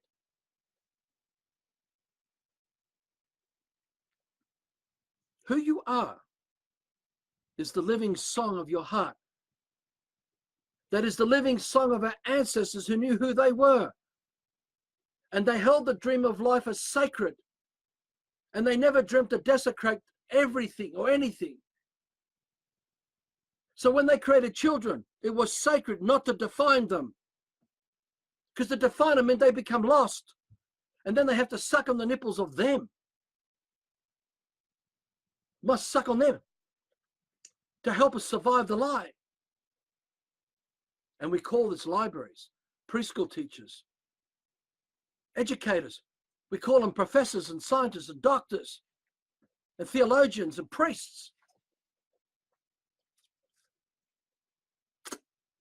That's what it is. You look at all the other life forms of nature, and none of them are self-obsessed, like the dogs, the cats that we have, the cows in the field, the trees. Not one of them is self-obsessed. Not one of them has thoughts about who they are and what they want to be and what they want to do and what somebody said to them that upset them and blah, blah, blah, blah. It doesn't exist. The dog just does what the dog does, moment by moment, depending on what stimulates the dogs through their senses moment by moment. That is an example of no self-obsession. And it's basically something that's, at this point in time, I think, impossible for every single man, woman. No. It is possible. But the thing is, it's possible, but I don't think anyone's doing it. People need to see. You see, the thing is that while you want money, you're self-obsessed. You're in the egregore. While you want land or you claim ownership over land, you're in the egregore. You're gone. In spite of your good heart, how much do you think your good heart's telling you the truth? I must protect. I mean, all to the extremes. You've got all these patriots. They're all built fortresses around their walls, and inside they're armed to the teeth. And they call this freedom. They just wait for someone to come over. They're going to shoot them. This is freedom. And we're saying you don't need walls. You don't need guns. You already got it if you know who you are. Because when you know who you are, you're not self-obsessed. You're not fighting over death or even over your own body. Because who you are does not end on the surface of your skin. Who you are is the whole of the dream of life. There is no death if you hold the big dream of your soul. But no one can tell you what that is because you're supposed to create it uniquely in your unique way. You have to undo all the damage in your fucking head. Apologies for the F word, but it's a great word to use because it expresses exactly the shit. No one. While you want land, you need a system of brainwash drones to protect what you claim that you own. While you want money, while you want protection, while you want anything of the system, while you want Jesus, while you want God, while you want one screw, while you want a car, while you want, no matter what it is, you need the system to protect what you claim that you own. And while you claim the name in your fucking head, you need the system to protect the fake lie of you. And you will fight to survive this lie. And you'll kill your brothers and sisters, and you'll sit there while others have been locked up and put in prison or been raided into their homes and do nothing. Because you're too fucking scared. And while you're thinking about your bloodlines and your heritage and your natural laws, etc., that's all self-obsession, I'm afraid. Just watching some of the comments going on. It's total self-obsession. How to do that, Michael? Else. That's self-obsession. The dogs don't worry about what their bloodlines are. They just do it. The dogs are just getting on being the dog. The horses don't worry about their tribal laws. They just get on being the horses. Walk the talk, set a living example of no system, no self-obsession. Nobody owns anything. Stop owning land. Stop owning houses. Stop owning everything. Pull your resources of the system together into setting everyone free from it. Use it. Because you've got no other choice. Because there is another choice. Total annihilation. The lie that we hold keeps us in a state of perpetual unconsciousness. It really is. It's a state of unconsciousness because we can't see the consequences of what we are supporting by holding the dream of this lie that we call Arthur Cristian or any name in the system in our head. Because we're in the fantasy. We're in the film of the cartoon script. You know what the thing is, people, it's like what we were commenting, someone commented about how ungrateful people are the other day, and really I was just thinking how impatient as well, because people, they just want to jump straight to paradise, from here to paradise. Pichong, I'm in paradise, all is beautiful, I don't have to worry about anything, the food is on the trees, the stream is bubbling along for me to drink from, etc. But they don't want to do any of the work that goes from here to here. And part of that work is to do with dealing with each other and learning from each other. Part of that work is repairing the damage that we've done. And that, I think, is a big part of the problem. There is so much laziness out there, so much laziness that people want to get to that point. They are all living in their lovely little kindermains or whatever way you want to call it. They're amongst the paradise, the trees are grown, everything's beautiful, but they don't want to do what it takes. It's like they want to move out of this, as Arthur was saying about the dirty house, kind of, they want to move out of this dirty house and move into a clean house and just start living in the clean house and ignore the dirty house. But unfortunately, we are all the ones who have dirtied the house. We've made all this mess. So it's going to take some time to move from the messy house to the clean house and learn how to keep the clean house clean. Because that's the problem. We've made the dirty house dirty through our dirty habits. If we don't learn the clean habits to keep the house clean, we'll just dirty that house as well. So I'm afraid everyone's sitting back going, oh, but what can we do? Oh, I just want to, you know, be one with nature. This one's, sorry, there's a lot of wake-up call going on. If you really want to do something, you've got to be prepared to put aside that self, put aside that self-obsession and work hard and do what has to be done. Work with people who annoy you, work with people who are irritable, work with people who are too fat, work with people who are too skinny, work with people who talk too much, work with people who don't talk enough, work with people who slurp their food, work with people who smell, work with people whose feet annoy you, whatever. Too bad. You just got to get over that and work alongside them with the vision that one day none of us will be under each other. We won't even have to be near each other if we don't want to, because we'll be freedom. But you don't get freedom without practicing it first, because we are all so totally practiced in being slaves, being good slaves, and most of all being slaves to our feelings, slaves to our emotion that tell us, oh, I can't work with him, he's too fat, oh, he talks too much, oh, he drives me crazy with his thinking he's always right, she just thinks she's got the answer to everything, but she doesn't do her fair share in the garden, and she this and this. This is all what dirties the house that you live in. So if you want to live in a clean house, if you want to live in that clean paradise, you've got to clean up your act and clean up your habits and clean up your thinking and clean up the self-obsession and get rid of it. Confidence and to then, confront. miraculously, you might find you get to live in a clean house. Yeah. See, who you really are, not your feelings. Every time you default to your feelings, you default into the egregore. You see, your true feelings is like when you smell a flower. The senses is your feelings, but they're not self-centered. They're not attached to the egregore of the ego in your head. See, so who you are not your feelings. And then example, we could describe what happened last night, but describe it another way. Oh, just, we were talking in a situation I gotta go to the bathroom, by the way, so. This is good. How it all plays out. Well, it's the age-old story of how we like to make everyone responsible for what we are feeling and for what is happening in our lives, and how we just keep projecting that self-obsession about ourselves onto other people. So and that's why we constantly misunderstand each other, because someone will say something and our self-obsession jumps in and assumes that that comment is totally aimed at us and that it's saying something about us and it means something about us, and all we can think about is us in relation to the comment, in relation to what's happening, in relation to what people are doing. And we're talking about a work situation, not with me or him or whatever, but we're talking about a work situation and how so many of these workplaces can go on, because the workplace mucks where everyone hates each other and it's all around because of this self-obsession clicking in. And when the self-obsession clicks in, we're totally blind. We cannot see and sense the people around us to see how we can support them, how we can make things work for them, and what they're actually saying, what they're actually seeing. And we were talking to someone, and so the example was coming up with this total blindness caused by the self-obsession, which is that they can't talk to anyone or do anything without the self-obsession jumping in and making them assume that everything is about them and it all pertains to them. And this is what most people are doing in the system, day in, day out, day in. Their fake persona is up in front of them like that the whole time.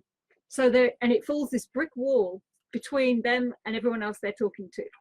So there is absolutely no way for true, I don't want to use that word understanding, but for true tuning into each other and the intentions of each other and what's going on. And this is what happens constantly in the system. We bring, what I wanted to get at, when we default by proxy to the definition in our head that defined the perception of reality, the name Arthur, and everything Arthur is attached to in the system, we bring all the emotion with it too. And all these feelings are not our feelings. They come from everything that everyone's experienced as trauma in the system, because the egregore is the house of trauma. And the alphabet tongue is the language of trauma. So when we talk English, we're talking for the self, on behalf of the self, and its relationship the self has with everything in the system. It's about my job, my home, my shopping center, my food, my garden, my life, my consciousness, my freedom, my this, my that, and it goes on and on and on, and the head is just spinning and spinning and spinning. We've been doing this since the womb coming out. We've been practicing this lying. And these emotions is what we fight for and survive, because we think it's who we are. And so that's where the jealousy comes from. That's where we feel offended comes from. This is where the hatred comes up for another man. This is why all the things of the system, which is all this egregore crap, is appearing. Because we keep making our bed in the system, and we default all our lives to the system. So while everyone else around us talks about freedom, and they made their bed in the system for the system, and you get sucked in by these Pied Pipers. You make your bed in the system, and you continue to make your bed in the system, and you default the whole of your life in the system. And now you're trapped in a cult with everyone else trapped in that sameness model. And all these feelings that makes up Christianity and the Quran and Judaism and the Torah and the Talmud and the Bhagavad Gitas and the New Age, with all the New Age mantras full of auditorium junkies, you know, and on it goes. You know, one of the big problems is everyone's concerned about my freedom. Yeah. Which straight away is self-obsession. Because I want it for me. It's mine. I want my freedom. You already got it. And you're being selfish about it. How about trying to create freedom in everyone else's lives and forget about you? See, a child brought up by nature with no one inside his defining reality to them, they already are the living freedom. They're holding the living dream of freedom. It doesn't need to be explained to anybody. It doesn't need to be defined. It already is.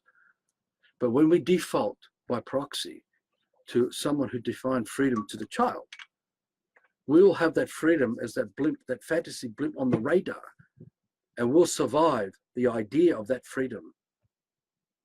And we get blinded by the illumination, this Luciferic light, to protect that freedom. And we call this war and Pax Romanus. And when we are blinded by the fantasy of what we hold in our heads as the definition of what we perceive to be who we are, we'll obliterate reality. We can't see another man. We can't sense that man. The man cannot be on our radar. The fantasy of what we think that man is on their radar.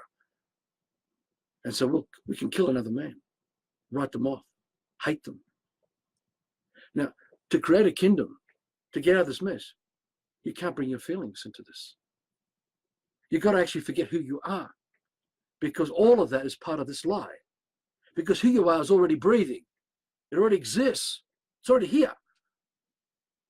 You've just been hijacked by the deception that formed this state of unconsciousness, this separation from reality. And that's what you've got to fix. But that doesn't mean we need to create ongoing bank accounts and credit cards, and we've got to work through politic models and whether it's there's all kinds of models where the system comes into play to continue the system under another guise, which is what the New World Order is all about. You see, it's all about a letting go. The true freedom under these circumstances is the one that we let go, because it's in letting go that others have freedom around us. Exactly. And if we're creating the freedom for those around us, then we're not being self-obsessed anymore. Exactly, because we're not fighting for the idea of freedom. When we stop being self-obsessed, we are free. Already. Well, that means we stop fighting over land. We already got it. We're all walking on it right now. We don't own it. But I need my lot, tots and plots and plots and title. I need the land title of it. I got my work all these years. Yeah, at the cost of millions who've been deprived. Mm. You don't want to look at the big picture. While you fight for that piece you got, you've got a world out there of suffering that you're responsible for. And that is the curse. That is your sin. And if you die like that, you're gone. There is no soul there, man. You'll have no soul. You truly die. Just because we're calling the dead forward and we think we can hear their voices in here, you're not talking to the living, because the living aren't defined in here. You see, when you experience reality, like when you smell a flower, it's there. And who we are is there too. And when you look at the celestial bodies, you are there, because that's the experience where you are. And when you look at the trees and the forest, you are there, because you are the trees and the forest. And as you breathe through the air, you are there and there and there and there, and the water everywhere. You're not in here where the fucking lie is, where the mortgage is, where you fight for your mortgage, where you fight for your fucking bank accounts and your credit cards, where you fight for your status and religion and cult and sex, where you fight for your White House and the politics, and you fight for 9/11. And for yourself. And you fight for everything to do with your children. It's in here. You only have to look at the system. What ain't there at all? All the psychology crap these days is all about love yourself, and you've got to love yourself before you can love somebody else. And it encourages this self-obsession. Oh, what have you done for you today? Do you need some you time? Do you need some me time? It's all crap. We don't need all that crap. What are we, little babies or something? It's all self-obsession. And there's millions and millions of women on Facebook all looking with that wonderful Anthony Robbins kind of, characterization of success. Let me tell you, they're living off a world of slavery all around them. Some part of the earth is devastated for them to run around with that fake smile and fake look. And that's millions of them, millions of them. There's millions of them running around with personal success and this personal success and this and your magnificence and all. It's all fake because it's only happening in the fake identity. And how can anything be magnificent if it's off the backs of other people, if it means other people are trampled to the ground for them to have that success? That's not success. That's money. Destruction. That's annihilation. Money. That's murder. That's money. That's what money is. Money doesn't exist. The only thing that exists is our labor to destroy reality, to take advantage and abuse others. That's what money is. And we contract with it. And we think this is normal. And we put up these fake fronts. Now you try and confront some of these people and they think that you are a nutcase and you're a psychopath. And they'll actually start to hate this man, because that's what I do to them. All the shit comes up, but they don't get it. It's their own hatred, because the lie is the egregore they called all this time.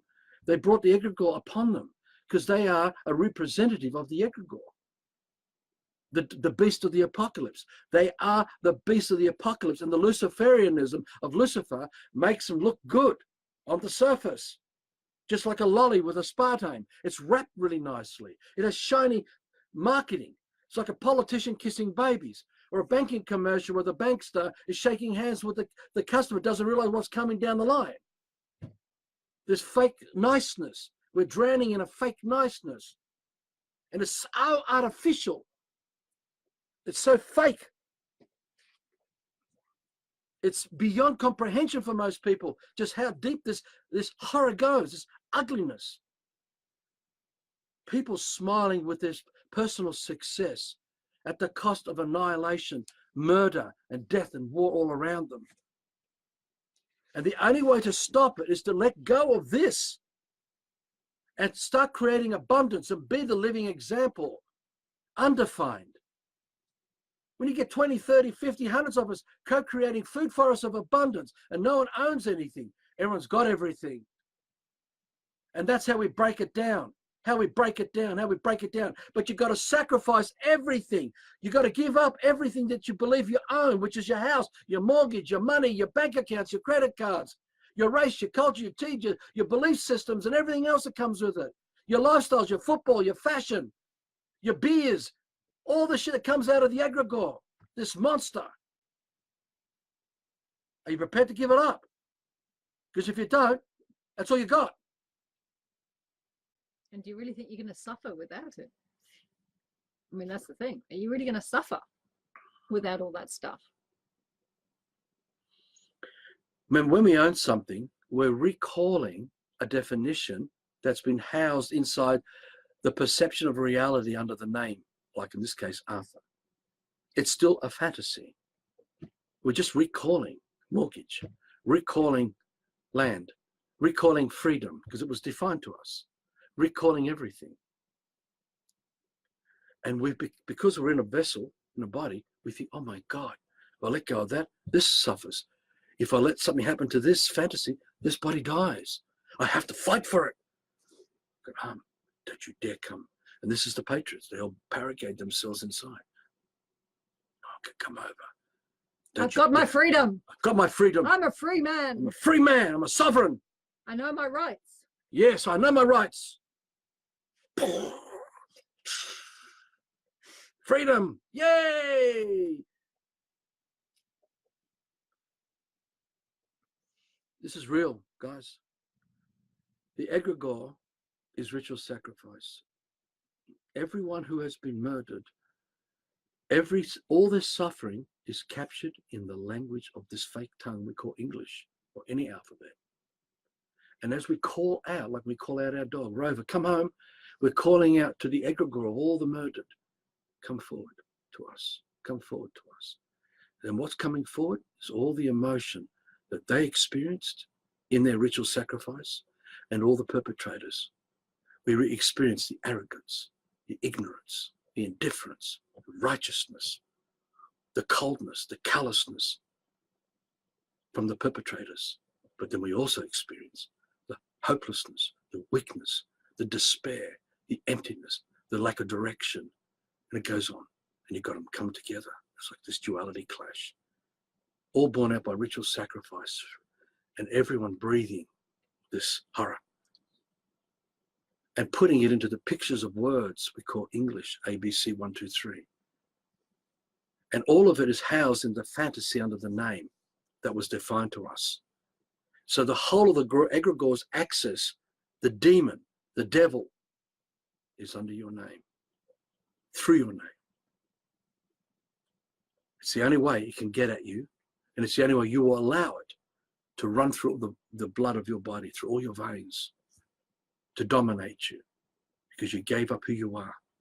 You had your will broken, and you never fixed it, and you'll never get it back unless you wake up. The real letting go is to let go of the suburbs, let go of the cities, let go of the banks, let go of the political systems, let go of the local councils, let go of all the private corporations that control water, let go of everything, let go of the police, let go of the armies, let go of all the bureaucracy, of all the white collars and blue collars, let go of the street lights, let go of the motor industry, let go of the petroleum companies, let go of the fucking plastic manufacturers, let go of technology, let go of engineering, let go of everything until there's nothing here anymore and it's all wiped out. And all that's left standing is the man, holding the living dream of life and refusing to have it be taken away. And there's your peace, undefined. And there's your true freedom, undefined. But there's everyone else's too, undefined. Because we're not squabbling and swallowing over fiction of land title deeds and mortgages and credit cards and bank accounts and all this crap. And that's all you do. You wake up to the clock. It doesn't exist. Tied to the enslavement to your fictional life, because it's this fake identity that needs to work, to have the money, to pay the rent, to pay the mortgage, to pay the lease, to pay for the car, to pay to get around and buy clothing. All held by private corporations that are all lies, made up of all the women who work in that bureaucratic system. They're all waking up to the clock too. They all work to the calendar of this lie. Because there's no time, there is no space, and we stress the point. Earth is not a planet. There is no solar system. There are no planets. There are no galaxies. There are no universes. There are no higher beings, lower beings, no fallen angels. None of this has happened. None of it. What you are sensing of reality before your eyes is true, but all the definitions that you place, that you illuminate with what you're sensing of reality is not true. None of it. You're not driven by astrology and astrological science. You're just believing by your acquiescence to it. And you give your life over to that. And so you will empower with your life energy to affect you. And then you'll do that to your kids. And if you get all the other astrologers doing it, they'll affect generations of us if we're not strong enough to resist this enforcing power of man's persuasion. That you must fall inside the categories of these boxes, or you must fall into the categories of numerology, or in this case, measurements of compass and square that defines commercial values, that the basis of status, of slavery, lower class, middle class, upper class, exclusivity and privileges that come in 1,001 ways through these measurements, all fantasy, all inside your fucking head. But you can't cut it open and find it. It's a figment of your imagination. And because you get wide-handed by fairy tale stories coming at you in Hollywood movies and all that, you're so used to playing in a pantomime amongst pantomimes, and you think that the pantomime is true. And this is it. We're in reality now. Yes, there are galaxies. Yes, astrotheology exists. Yes, quantum physics is true. Yes, all these things are. Because you've had your will broken so much that you've accepted these definitions defining your reality.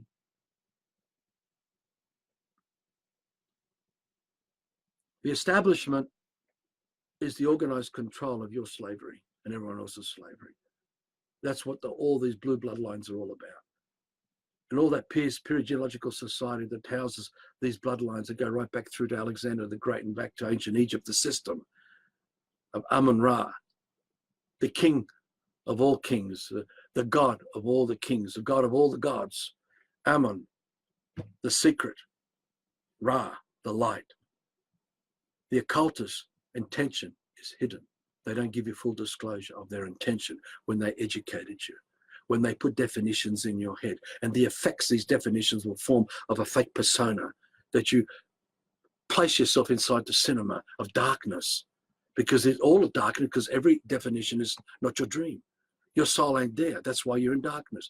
You're housed by a world of other people's dreams defining your reality, and they pulled you up like Moses and the bastard set down the river Nile. You were set down in the river of Hades, of the system itself. And you're in that cinema, gone in darkness. You may think it's the light, but it's an illumination, that moonlight. You are just reflecting what others have defined for you to reflect, because it is there where you think who you are. And you'll fight for that reflection in your head, not realizing that reflection is the horror of every man, woman, and child has suffered. For you to sit inside that cinema, to dream the fantasies that you believe that make who you are and what you are and where you come from, where you're heading. All this is fake. It ain't you at all, and it never will be. The thing to realize, just looking at the comments, so are you prepared to give your life to be what you be? Yes, obviously the occultists would not be happy with a group of people setting up on land and letting go of the system and gradually moving it out of the lives there. But it's like, what you've got to realize is that you're already dead. Anyway, while you're living the system and living system dreams, you are already dead. So what's the problem? I mean, there isn't, exactly. You know, so they can kill the vessel. If you know who you are, then you're still part of that life. You're exactly, still alive. because if you know who you are, you haven't got a mortgage. You haven't got a lease. You're not claiming land. You're not claiming race or culture or creed. You're claiming nothing. So while you're sitting there thinking, oh, I don't know if I could do that. I'll be too scared. I might get killed. They got you. They might come. Yeah, they've got you. And you're already showing broken. That you're their slave and that you're already dead. You got a broken will. You got a broken will. You're a broken will. You're not a man of peace. You're a man of war. All the time you think you're doing it. All the New Agers who think they're a man of peace, they're a man of war. They're at war with every other man that needs to be used and abused, and for them to run around with their fake fronts, living their fake personalities with all their fake adornments. Right? This is all for Christianity too. Everyone who lives for Christianity is the same. Everyone who lives for the Quran is the same. Every holy text is a scam. Every civilization is this. If you know who you are, you own nothing, because you got it all already. And you don't need to squabble for that and fight for that. So it's a letting go. The true waking up is letting go, letting go, letting go, until this blimp is gone. You know, and if it's dogs not had a controlling. language, if dogs had a language that we could comprehend, I bet the word I, me, mine would not exist in that language. Exactly. And I often think we should actually have a look at how often we say I, me, mine when we talk, because that's all self-obsession, frankly.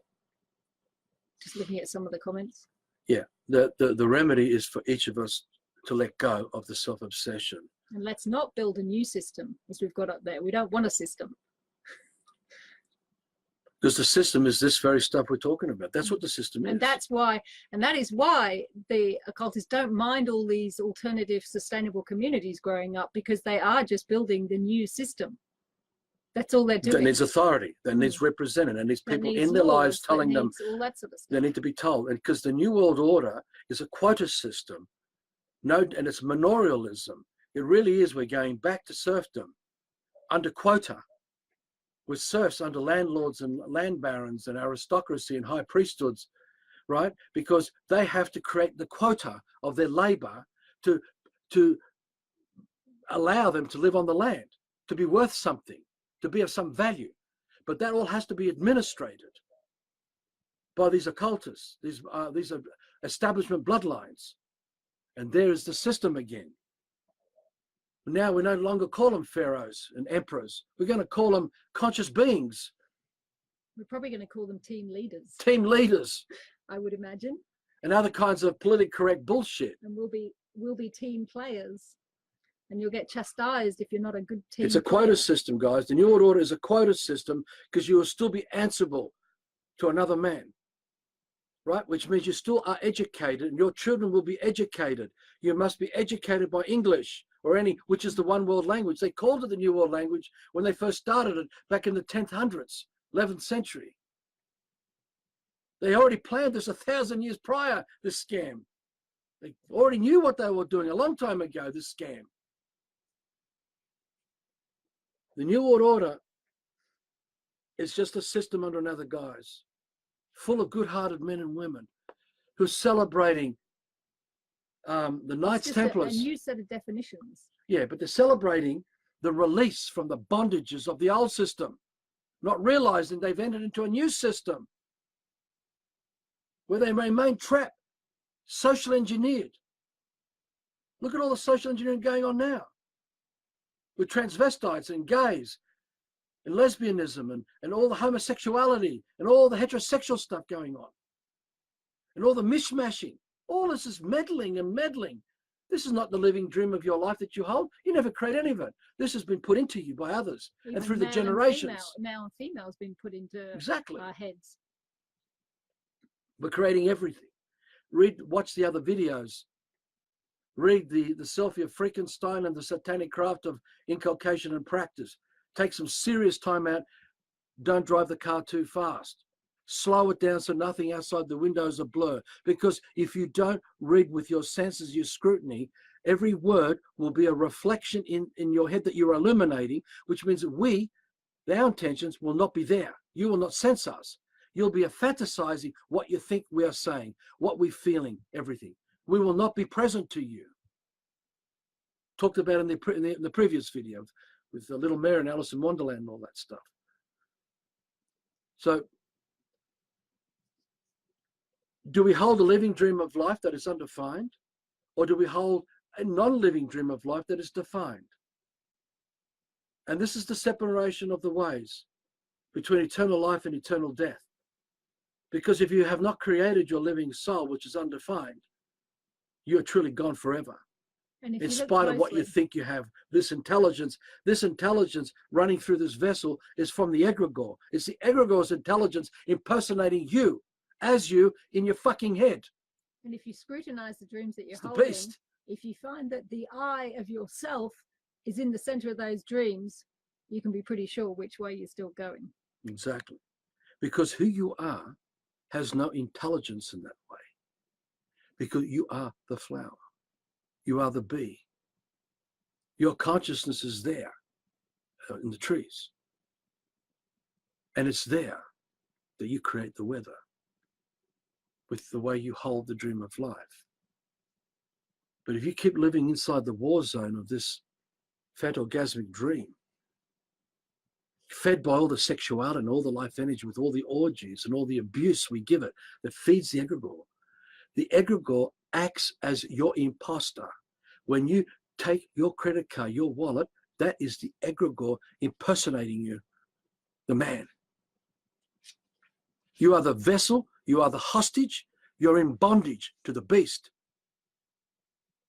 You are its weapon of destruction, of annihilation to reality, to man's soul.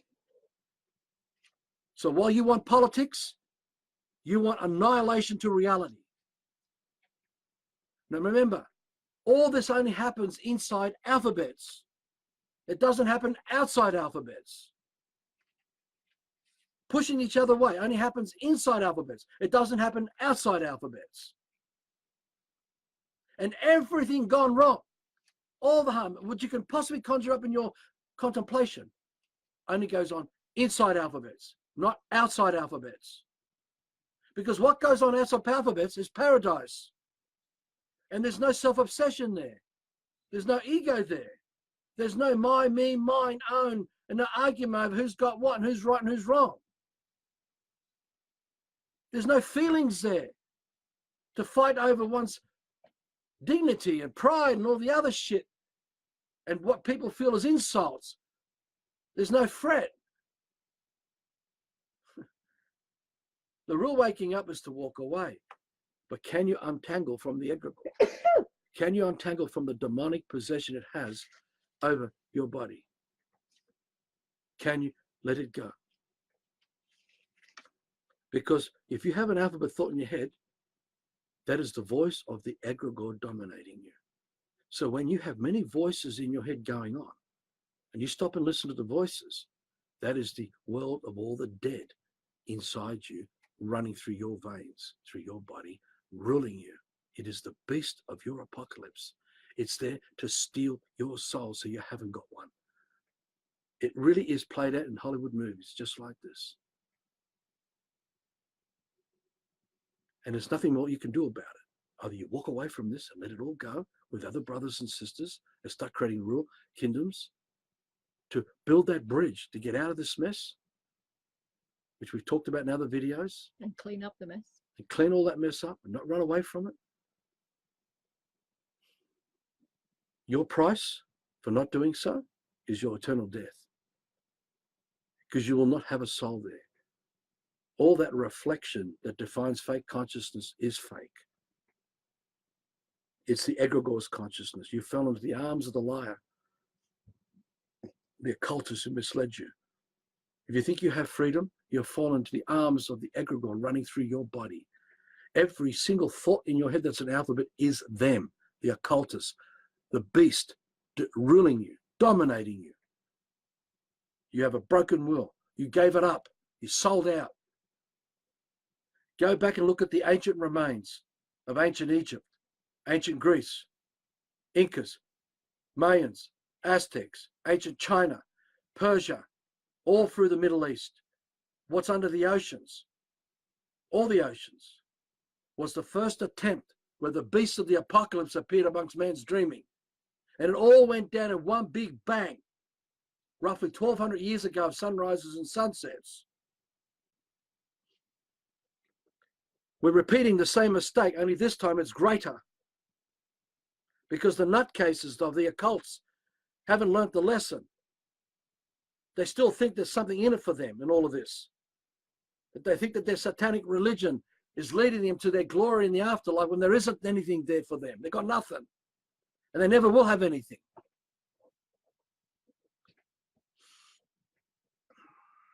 It's a team effort for a living consciousness of man's dream of life, but it's also a team effort to destroy it all in this life. So you're going to see before your eyes, for those of you who are going to be around now in this near future, you're going to see the annihilation appear everywhere. And the only ones that will remain are holding the living dream, the living dream. And they'll know where they need to be and do what they have to do to write it out. All else will be gone. And as it's looking, it's more than 99.99% right now. And there's nothing anyone can do about it. It's the way it is. You live and die by the sword of your own lying or your truth, the living truth. Either it's a living truth or it's a living lie acting as the truth. We pay the price for our lying, for committing fraud and slander, for stealing our brothers and sisters and using them for what we want from them.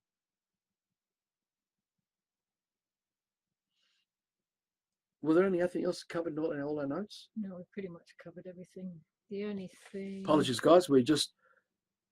That thing about Egypt being a beast with organs, glands. Yeah, well, that's... Yeah, well, I will mention that. Think of Egypt as this egregore, the beast. Egypt is the system. It's just a dream, a monster. That everyone who's born into Egypt is demonically possessed by this phenomena, this egregore, this thought form. Now think of Egypt as a beast that has organs and glands and a backbone, and it's got veins, arteries, and it has blood pumping through it. Now think of the system today as the beast. And every government department and all the private corporations are all the different organs and glands with backbone, with legs and arms and fingers and consciousness and all that stuff, all fake, being the beast of the apocalypse. And it needs every man to do all the labor for this beast, because every man had to be conquered to act as the blue collars, white collars, and laborers, and all the other tasks that makes up the system of this beast of man's apocalypse. Because man's soul is the dream of life. As God created the living dream of life, and God entered into the dream of life as man, because that's what we are, and there's God in paradise, and God created man, then one of us creates this beast of the apocalypse dream. All we are destroying is the dream of life that we hold. Paradise, that's man's creation. What the biblical people call the Garden of Eden. We're destroying reality, destroying our brothers and sisters. That's what the system is. If you want government, you want annihilation and death. You want the law, you want annihilation and death. You want the police, you want annihilation and death. You want the armies, you want annihilation and death. You want ownership, you want annihilation and death to this living dream. You want self-centeredness, you want annihilation and death. You want to claim you own something, a belief system, you want annihilation and death. That's how it is. Simple, black and white.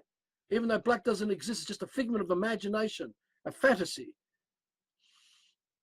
Get out of that cinema inside your head, because you're not there. You've never been there. Only the occupying occultists are in your head, acting as you under the name, telling you, like we said in many of our work, if you want to create a robot, you've got a specific intention to deliver a specific outcome. Manufacture the robot, build it. But then you have to create the program to deliver the whole outcome. And then you turn it on. And that's how the occultists do it. They take the children from your womb, put them into their schools, and create the robots, oblivious to the living dream of life, without a soul, because they're not conscious. They're part of the collective unconsciousness of intelligence of man's suicide, carrying out the only thing that can be done with the beast, death, to you, to your children, and it's eternal. Everyone trapped in religions is death. Calling out to Jesus is a fucking fantasy.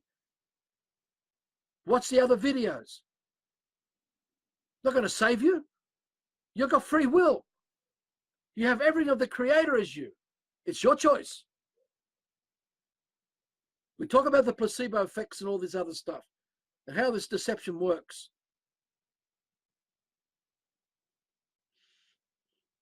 Can't you not see? Wherever the church is war. Wherever the church is Pax Romanus, a peace treaty amongst the broken slaves. Wherever there's a government, there's war. Wherever the government is Pax Romanus. Right? Wherever the law is war. And wherever there's war, wherever there is the law, is a system of slavery, as is with the government and as is with the religious systems. Everyone's been inculcated, deeply, deeply, deeply brainwashed. Deeply brainwashed. Beyond comprehension for most. So mesmerized and discombobulated. You've got to pour your heart out to them and forgive them. But don't waste your time on the dead. You've got to focus on the living. You're going to look at them as human compost to recreate food for us. Because they still have a purpose. Something good left in them that can be used.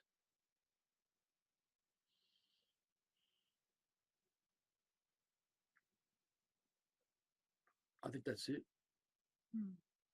We really are coming to the end of all this work. The ebook is the only thing we really want to do. Maybe there might be one more video, maybe, and that might be it. Who knows?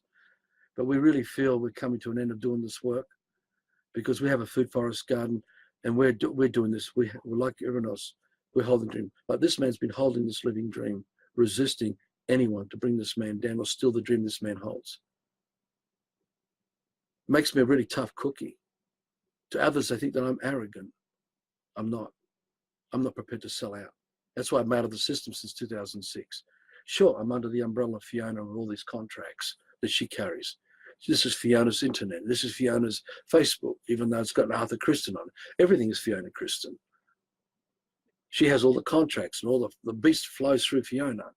But she's strong enough to not let it control her. We're playing the game one in, one out. Why? Because we see that we've got to wake up our brothers and sisters around them. We can't save anyone from this, but maybe doing this work, some might wake up. And if we can create paradise in their dreaming, then we can live amongst paradise amongst other brothers and sisters who hold that dream too. So it's a team effort of brothers coming together and holding this living dream. This is the Christians were put into the lions pre the collapse with the Colosseum. This is how it's all going to work. Not saying we have to repeat this nightmare. These occultists are all collapsing all before your eyes because their will's been broken, not only by this man, but by many others. They cannot break the living soul of man. We are unbreakable. And some of us come to these lies to do this work. And we've lived other lives and we've done this work before. And they know it. And that's why we say, don't believe anything we tell you. Use scrutiny and work it out. Drive your car slow so you make sense with everything we are saying. So you're not inside your head fantasizing what you think we are saying. Sense our intentions, sentence by sentence. Slow it all down. So we, the living, are on your radar, just like the life form is before you on your radar, and your head is not spinning with yellow daffodil. This is how you get out of the bondage with Egypt. It's the only way you're going to get out of bondage with Egypt. And this one in, one out, just seeing what Michael's just said, again, that comes down to the how selfless are you going to be, because to build up a strong community, it would probably have to be that way for a while, some in, some out. And that's got to be the selflessness of those still in, who bring in the fictional dollars while we need them before we can survive without them, while the others are working, setting up the thing. And this is, again, putting aside the ego, putting aside the selflessness, the selfishness, putting aside, but I want to be out of the system, but I want to be out of the system. It doesn't matter. Frankly, I don't care if I'm the last one out of the system. That's okay. Only I don't bring in lots of money. But anyway, but that's the sort of cooperation we have to be prepared to have between us, without sinking into, oh, I'm being taken advantage of, oh, look what I've put in, it's not fair, look what they put in, and this, that, and the other. That's just right back to the system. So all their feelings, and not your in the feelings, feelings and all that sort of thing. all that crap. You got to put it all beside you. Mm. You cannot let go of the dream of life you hold, and don't let these feelings break your will and give it up. You got to bring it back. That really is the way. It's some building up that infrastructure that we need. This is the kingdom dream, the steps of kingdom. Some building up that infrastructure while others support them building up that infrastructure. And everyone benefits anyway, because we benefit from the food that's grown and the place to rest our head at night, etc., etc. But that's where so many people just fall flat straight away. They're like, oh, I want to join your kingdom group, and I really think I'm inspired to go and work in the garden and do this, this, and this. That's not the attitude. The attitude is, I want to be part of it, and I'll do what it takes. I'll do what I need to do to make this dream work. We get emails and phone calls, says, kingdom up and running yet? And we think, well, why are you over here not creating it? Why do you want everyone else to build it for you so you can come? And I'm thinking, fuck me, Dad. I'm going, oh, it's just beyond. We are so broken, man. We are so gone. So many of us, we are so gone.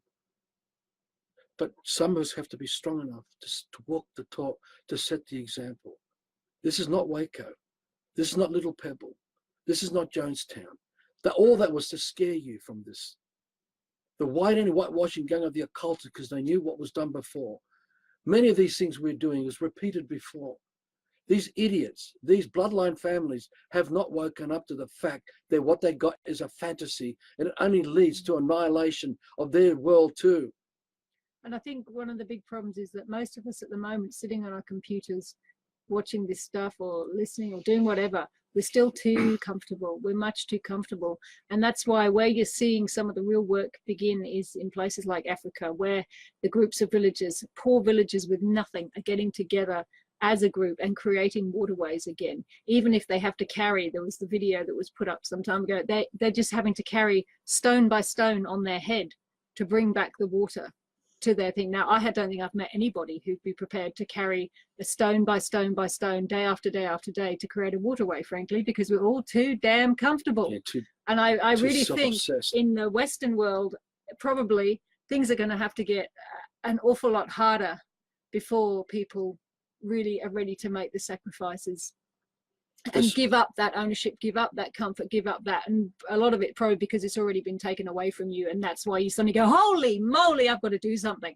But really, best to start now, before that level of control comes in, before that discrimination comes in, before they can start turfing you out of your house because you won't become part of their quota system. Isn't it better to set up an alternative before that, rather than waiting around until you're and in fact, the quota that's why system is the alternative. yeah, no, that's what I mean. I know, it's the other way around. It's twisted. No, that's what I mean. I know. You know, when the writing's finally on the wall and they're at your door, knocking on your door, saying, okay, this is part of this is what you're expected of you, to be part of our beautiful alternative community, then yeah, it's too late, because there won't be anywhere for you to go, except maybe trying to wander off into the wilderness. You'll be gone. When the system crashes and the commercial world as we know it is gone, all the commercial values are useless for you. You will not be able to set into motion your heart using the system now to build the infrastructure. That opportunity will be gone. And the occultists know this. They've just got other planks to complete, which is very close for them. Right. While you're holding on to what you think that you own, you have a whole slave system that you're protecting, that is the beast running through your veins. You haven't got anything. You are blinded by the fear and the doubt and the uncertainty of who you are. Because if you know who you are, you've already got it all, and you're creating the dream of life you hold, because you're living in the dream that you hold of magnificence. So if you want a dream for a food forest and you're living it, you're already creating it. It's not one day freedom, one day conscious, one day if. It's now. And if you're living it, you live in what you hold as the dream. You do not let it default. You don't break it and let it fall away. And to replace it by ideologies of definitions about these things that keep you in abeyance so you never make it happen. And you're still subjugated by fear and trauma and all the other shit that manipulates you. You know, an example. Peer pressure. An example of this is that someone who stayed with us had a dream to create, to grow food and give it away. And we were talking about how he was going to manifest this dream and make it happen. And for one point, he's saying, well, perhaps I could sell the vegetables until I get to the point where I can give them away. And what I said to him was, yes, but all the time you're selling the vegetables, you're not living your dream. Exactly. Now, if you're growing the vegetables and you need to get another job to support yourself growing the vegetables that you give away for free, at least you're compromised, but at least you're already living the dream. You're already doing it. The dream to give free, I have a dream to give away free vegetables. I give away some to my neighbors and I really enjoy it. I really enjoy doing that. But so that means that dream of mine is being, is happening even while I'm compromised in many other areas. Whereas if I keep selling my vegetables, I'm not giving them away. Well, you're creating the system. I'm not living that dream. You're feeding the egregore. You're perpetuating. Nothing's changing. Even though your good heart thinks it is, nothing really has changed. And it will never change. I mean, there's that guy in Indonesia. He saw the village that he lived in was without water and all their rice fields were going to all die. So he started creating trees. He started finding seeds and planting trees. They all thought he was a nutter. But what was it? How many years later, 15, 20 years later, whatever it was, the region is abundant with water. His village has water while all the others don't. Yeah. And now he's seen as someone amazing. But the guy in India that spent 30 years creating a 1,600 acre, whatever it was, forest where there was just sand. And he did it because of the snakes that were dying after the monsoons. They had no protection from the heat. And he spent 30 years by a little 6-month break with his hands. He did everything himself. And now all the big animals are back in there. A whole forest. And no one told him to. No one told him to do anything. He just did it. Right? There's another guy in Brazil. He saw a property that had a waterfall with no water. Gone. He bought the property. Some Portuguese guy living in Brazil. No, he's Brazilian. No, I think you're okay. Whatever. Yeah, you're right. Maybe you're right. But the point is, no, you are right. Correction. Brazilian. Yeah, he's a Brazilian. But the point Anyway, is he that bought 80 acres. 80 acres, was it? Restored it. Yeah, 80 acres. He spent years bringing everything back. Planting every tree himself. Now he's got waterfalls all year round, water flowing. One man. And we're here squallering over owning of land, worrying about how the water's going to come in through your fucking taps with a bill at the end of it. Where's your freedom in that? Going to the shops, you love your freedom, but you go and buy the shit from the shops made by farmers that don't hold you in their dream, who have to spray because they're under pressure with their family to survive. And they got to mass produce to try and make enough money out of the little value of the dollar that exists today through the transportation and freezing and all the other things. And you get lifeless, soulless crap because you can't be bothered to create a garden and grow food to feed your children. And it goes on like this. I've been out of the system since 2006. Hannah's been here for 6.5 years. Everything Hannah does, she goes and works. All the money goes to us, to the group. Everything Fiona does comes to the group. I'm not a cult leader. I hold the dream. We're doing it. We're breaking away, bit by bit, building this food forest. This on 1/10 of an acre, on a rental property. Because there's no one else to turn to. If we're not doing it, where is it? If we don't create the life for those lost in the darkness, where is the life for all those lost in darkness to return to? You have to create a living truth for those to experience it, to participate in it. But you have to be so selfless that you're literally non-existent. And that's what Fiona and Hannah are learning. They're becoming non-existent, even though this man's personality, it gets out there and just smashes with baseball bats everywhere, pounding and pounding. It's only to do this work. It's not to follow me, or there was some fucking cult. And yes, James, you can copy and use our work. Just acknowledge where it came from. People already do that. They post with links links, all over the place. with links, so that people can get the truth in case it gets twisted. In case it gets twisted. Because the Freemasons love to kidnap people and through history rewrite it to suit their agenda. So suddenly our Buddha is in the system. Somehow Jesus is in the system. And that the religions are in the system where they control through administration. How convenient. Every single man who woke up is doing what we're doing. Fuck the system. Fuck the administration. Fuck them all. Not to hurt them. We don't need you. Get out of our lives. Get out of this land and this space. This is not yours. You don't own it. This is not a slave system. People worrying about, like in the street we're living. We have all these elderly people wrinkling and shriveling and dying slowly. They're all sick. But they all think they're doing the right thing in these suburbs, in a rural environment. It's just a modern day nursing home for the dead. It's a prison system for everyone to die quickly and graciously, supposedly. It's up to each of us.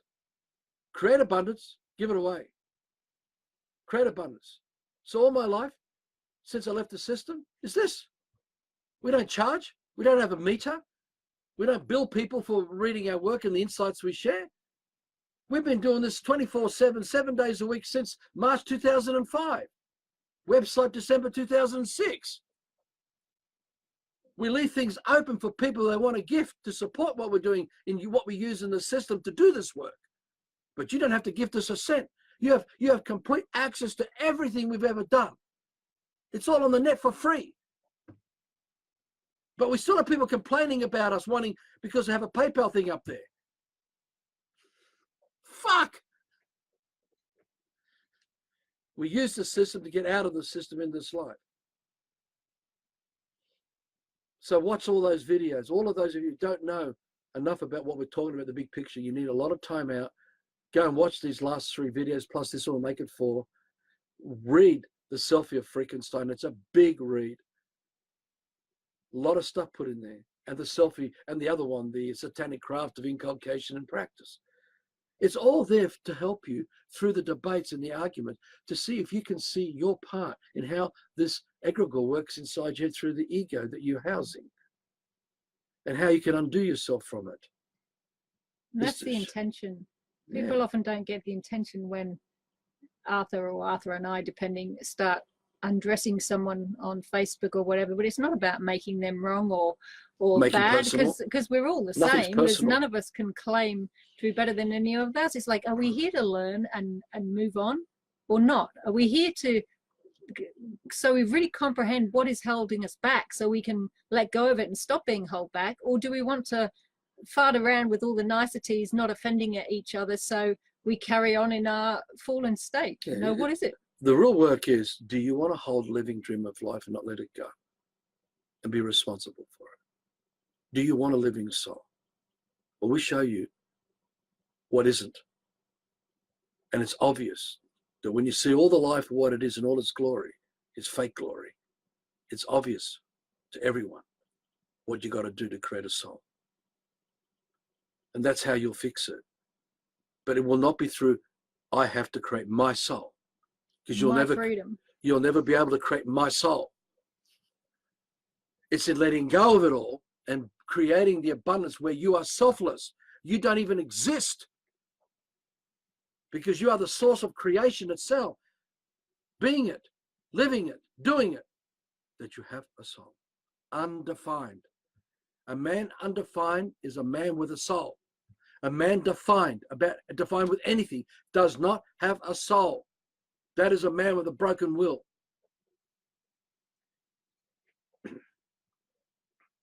Okay, guys, that's it. I think. See you next time. Yep. Maybe another video to come, maybe two, maybe one, who knows? But we're coming to the end. We'll put this up on YouTube soon with the other one that was done a couple of days ago. All the best to all of you. Bye. Yeah.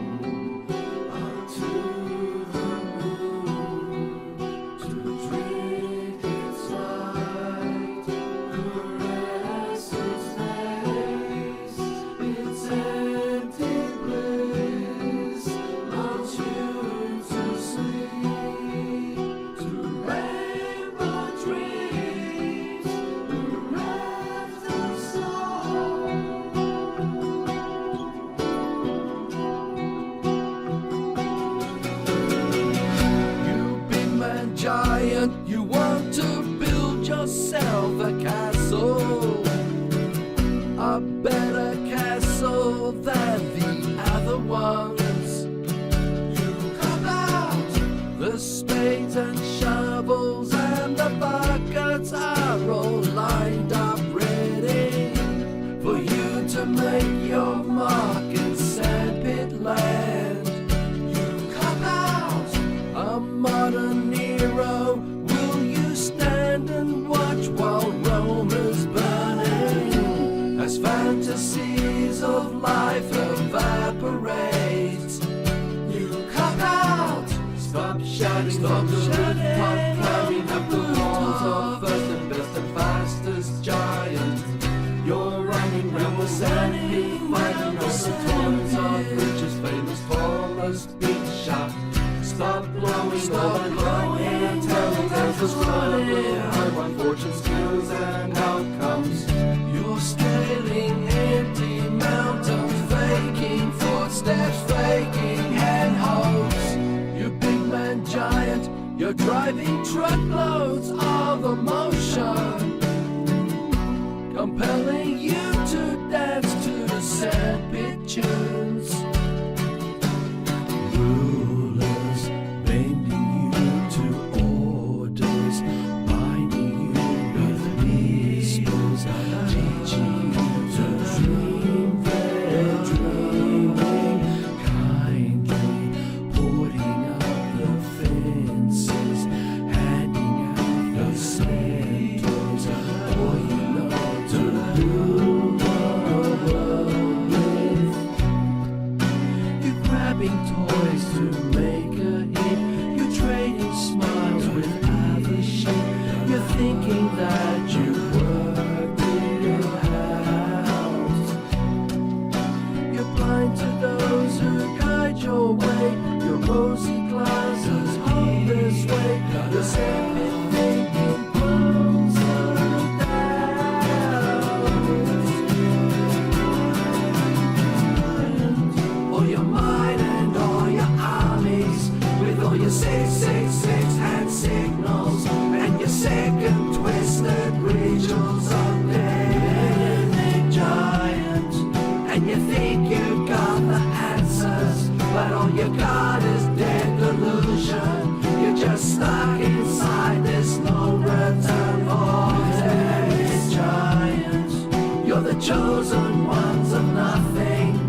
bird has flown up to the moon to drink its light, caress its face, its